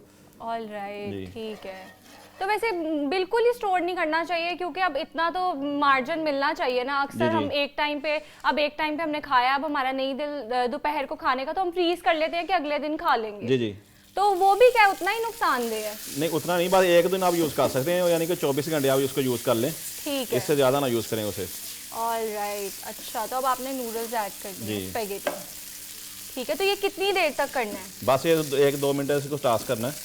सही है। ऑलराइट, इसमें आपने गार्लिक ऐड किया है, साथ व्हाइट पेपर और चिली फ्लेक्स। जी जी, चिली फ्लेक्स एंड ऑयल। तो अब सॉस आप सबसे एंड पे बनाएंगे? जी, अभी सॉस बनाते हैं। अच्छा, अक्सर ना हम कुछ स्पाइसेस है वो ऐड कर लेते हैं। अक्सर कोई चीज़ खाएंगे तो किसी एक स्पाइस का बड़ा ओवरपावरिंग सा टेस्ट आएगा, तो हम बैलेंस कैसे मेंटेन कर सकते हैं हमारी स्पाइसेस में? बेसिकली रेसिपी में जो भी चीज़ है ना, उसको असल टेस्ट में हम बहुत दूर जा रहे हैं। अच्छा, सिर्फ मसाले डाल के। एग्जैक्टली। अब फर्ज करो घर में आप आलू गोभी पकी है ना, वो आलू गोभी का टेस्ट नहीं आ रहा, उसमें चिकन पाउडर डाला होता है, दालचीनी डाली होती है, गरम मसाले डाले होते हैं, तो असल कंडीशन से हम बहुत दूर जा रहे हैं। बिल्कुल। तो इसका सीक्रेट इंग्रेडिएंट क्या है जो इसको मजेदार बनाता है? चिकन पकाटा, राइट? जी जी। ऑलराइट, इसका क्या है सीक्रेट इंग्रेडिएंट? इसमें सबसे मेन चीज़ है सॉस। तो अब आप इस सॉस की तरफ आएंगे, सॉस बनाएंगे जी, इसकी सॉस बनाएंगे अब। इसमें डालना गार्लिक। सबसे पहले गार्लिक, उसके बाद क्या ऐड करेंगे? इसको थोड़ा सा हमने ब्राउन कर लेना, लाइट ब्राउन करना है। इसके बाद हमें डालना है इसमें फ्लोर। अच्छा, फ्लोर को ब्राउन करना। ब्राउन करने के बाद इसमें हम डालेंगे चिकन स्टॉक। जी। अगर चिकन स्टॉक नहीं है, आप चिकन पाउडर भी इसमें यूज़ कर सकते हैं पानी में मिक्स करके। तो यखनी पड़ी हो तो यखनी में आप यूज़ कर सकते हैं। ऑलराइट, ठीक है। और मुझे भी वैसे I can't wait to try. वैसे कितना अंदाज़न टाइम लगता है इसको बनाने में? ये इसमें 10 से 15 मिनट लगते हैं, इतना ज़्यादा टाइम नहीं लगेगा। फिर तो इजी है। जी बिल्कुल इजी है। बिल्कुल, आप क्विकली अगर सारी चीज़ें आपने तैयार की हुई हैं तो जल्दी जल्दी में बन जाता है ये जी, तो। जी। ओके, अब आपने इसमें क्या ऐड किया इसके बाद? फ्लोर ऐड किया हमने। फ्लोर ऐड किया, ठीक है। और उसको कितनी देर तक हमने इसके साथ? बस लाइट सा ब्राउन करना है इसको, यानी कि जब गार्लिक को लाइट सा ब्राउन। जी जी, उसके बाद मैदे को ब्राउन करना है। ठीक है, बस इसकी स्मेल चेंज करनी है मैदे की। तो आपने इसमें पानी ऐड किया है सॉस के लिए, राइट? अब हम सॉस प्रिपेयर करने लगे। जी जी। कितना आपने लिया, पानी की मिकदार कितनी ली है? हाफ ग्लास डालना है। हाफ ग्लास, जी। ऑलराइट, अब आप क्या ऐड करेंगे इसमें स्पैगेटी के ऊपर चिकन डालना है, वो बस पीस करके। और बटर सबसे लास्ट में ऐड करेंगे? जी जी, ठीक है। Butter cream. ऑलराइट, और स्पाइसेस कौन कौन सी यूज़ की हैं आपने, एक दफ़ा फिर से ज़रा बता दें। स्पाइसेस मेरी कोशिश होती है कम से कम यूज़ करूं। अच्छा। इसमें सॉल्ट, क्रश चिली और वाइट पेपर मैंने यूज़ किया। सॉल्ट, क्रश चिली और वाइट पेपर, जी ठीक है। ऑलराइट, तो अगर किसी का दिल है कि इसको बहुत ज़्यादा स्पाइसी खाना है, जी जी, वो चिल्ली सॉस के साथ आप कर सकते हैं। ठीक है। इसे चिल्ली फ्लेक्स से ज़्यादा डाल दें। ऑलराइट, वैसे ये चिकन फिलेस हम और भी जगह पे यूज़ कर सकते हैं, जैसे आपने मैरिनेट किया सैंडविचेस में, बर्गर्स में, जी जी, राइट, पनीनीज बना सकते हैं। पनीनी बना सकते हैं आप, सैंडविच बना लें, बर्गर बना लें। अब हमारी सॉस हो रही है तैयार। अब आपने क्या ऐड किया इसके बाद? क्रीम, फ्रेश क्रीम ऐड की है मैंने। फ्रेश क्रीम, और वो कितनी ऐड किया आपने? हाफ 4 से 5 स्पून। 4 to 5 spoons, okay. तो अब कितनी देर रखेंगे आप बस इसको? 1 मिनट में ये रेडी होगी। 1 मिनट। अच्छा, अगर किसी को बहुत ज़्यादा क्रीमी पसंद है, या मैंने देखा आपने इसमें चीज़ का नाम नहीं लिया। जी, चीज़ इसमें नहीं जाएगी। ठीक है, और अगर हम क्रीमी खाना चाहते हैं? आप चीज़ डाल सकते हैं, वैसे इस डिश में चीज़ ऐड नहीं की हुई। अच्छा अच्छा, ठीक है। और क्रीम अगर हमें बहुत ज़्यादा क्रीमी खानी है तो हम इसमें एक्स्ट्रा क्रीम ऐड कर लें? जी, क्रीम ऐड कर सकते हैं आप। ठीक है। वैसे ये थोड़ी इंटरेस्टिंग है क्योंकि इसमें आपने चीज़ नहीं ऐड की, वरना नॉर्मली जो ये डिशेस हैं उनमें चीज़ का बड़ा अच्छा फ्लेवर आता है। पास्ते में चीज़ का अच्छा फ्लेवर आता है। जी, ऐसे ही है। ओके, तो तकरीबन तैयार हो गया हमारी डिश। काफ़ी अच्छी खुशबू आ रही है इसकी, बस सॉस रह गई है। आपने बिल्कुल 1 मिनट बाद हटा ली है सॉस। जी, 1 मिनट में रेडी हो जाएगी। ये देखें ना, इसकी कंसिस्टेंसी चेक कर लें। एग्जैक्टली। वैसे नॉर्मली सॉस पर टाइम लगता है, उसको खड़े होके अच्छे से बनाना पड़ता है, लेकिन ये काफ़ी जल्दी बन गया है। कि वो चीज़ की वजह से होता है? जी जी, चीज़ की वजह से। आप जब पानी आप यूज़ करेंगे ना, वो पानी को पकाने के लिए टाइम लगता है। अच्छा अच्छा, जी जी। ओके, तो अब हमारी डिश हो गई है तैयार? जी, हमारी डिश ओके हो गई है। तो हमारा चिकन पकाटा बिल्कुल तैयार हो गया, और उसकी प्रेजेंटेशन देखें, प्लेटिंग देखें, माशाल्लाह बहुत ही मज़े का लग रहा है, यम्मी लग रहा है। और मुझे लगता है कि हमारा गो टू लंच हो सकता है, गो टू ब्रेकफास्ट भी हो सकता है। ये बड़ी जल्दी जल्दी आपने तैयार कर लिया, उसकी रेसिपी भी बहुत ज़्यादा ईजी है, और मुझे भी ईजी लगी है। मैं भी ट्राई करूँगी, और मुझे यकीन है हमारे व्यूअर्स भी इसको लाजमी ट्राई करेंगे। एक बार फिर से thank you so much for coming, बहुत शुक्रिया आपका। अब यहाँ लेंगे एक छोटा सा ब्रेक के बाद दोबारा आएंगे।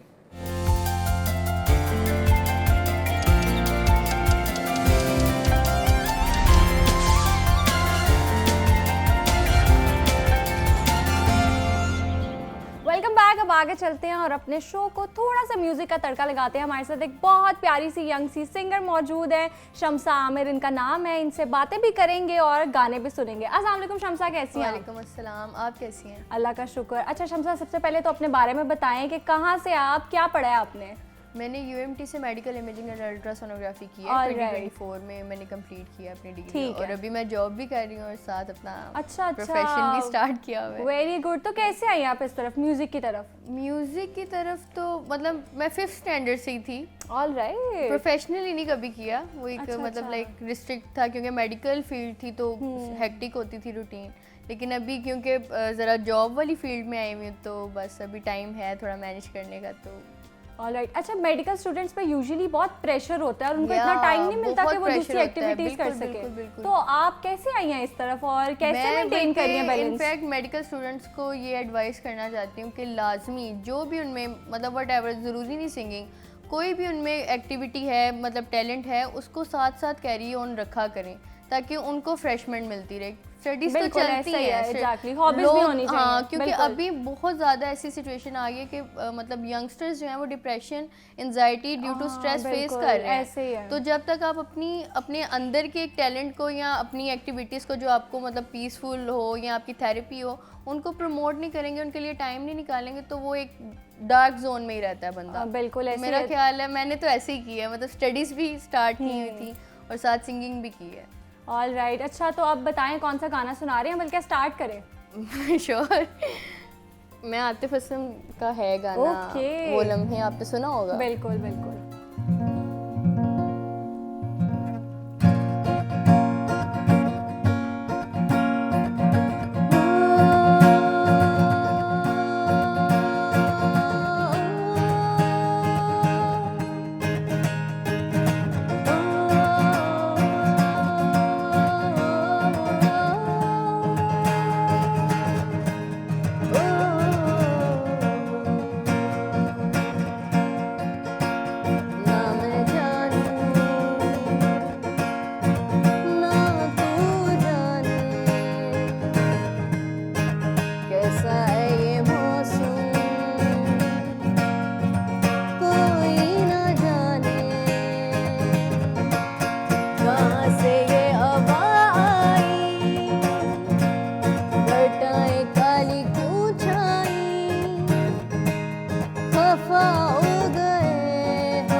वेरी ब्यूटीफुल, बहुत अच्छे गाने थे और आपकी आवाज़ बहुत अच्छी है।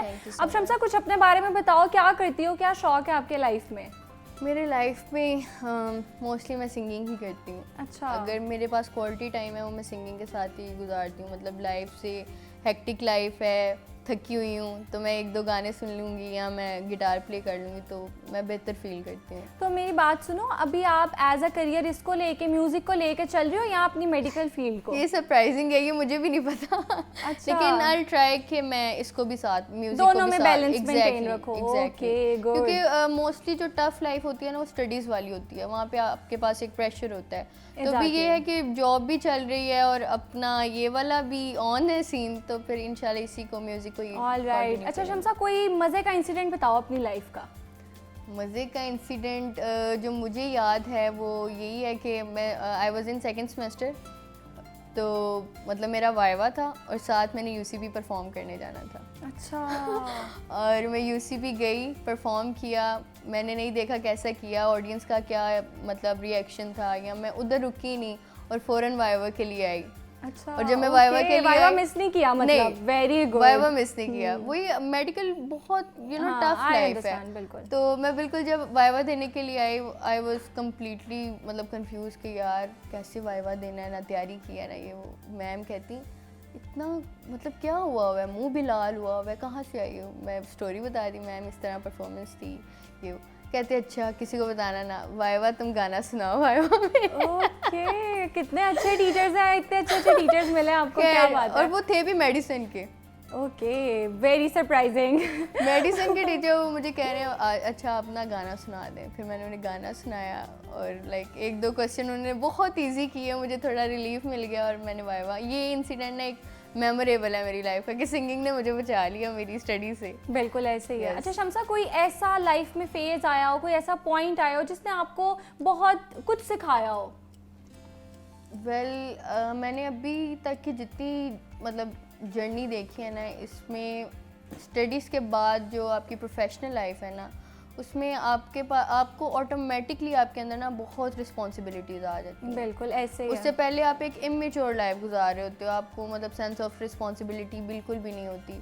पर जब आप एक मेच्योर लाइफ में और प्रोफेशनल लाइफ में आते हो ना, फिर आपको मतलब मैंने देखा है, खुद से सीखा है कि वही एक बच्ची जो मतलब डजेंट मैटर एट ऑल, ना मामा पापा की इतनी केयर है ना किसी की, पर after that time with the passage of time practical हो जाता है इंसान उम्र के साथ साथ। बिल्कुल, और वो एक एहसास इंसान में ना पैदा हो जाता है, मैच्योरिटी आ जाती है। राइट, ऐसे ही। आप अगला गाना बताएं, कौन सा सुना रही हैं आप हमें? अगला मुझे क्यूबी का है एक गाना, फासले सुना होगा शायद आपने। बिल्कुल, कुरतुलैन बलोच। जी जी जरूर।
बहुत प्यारा गाना था और it is one of my favourite song जो कि मैं लूप पे सुनती हूँ।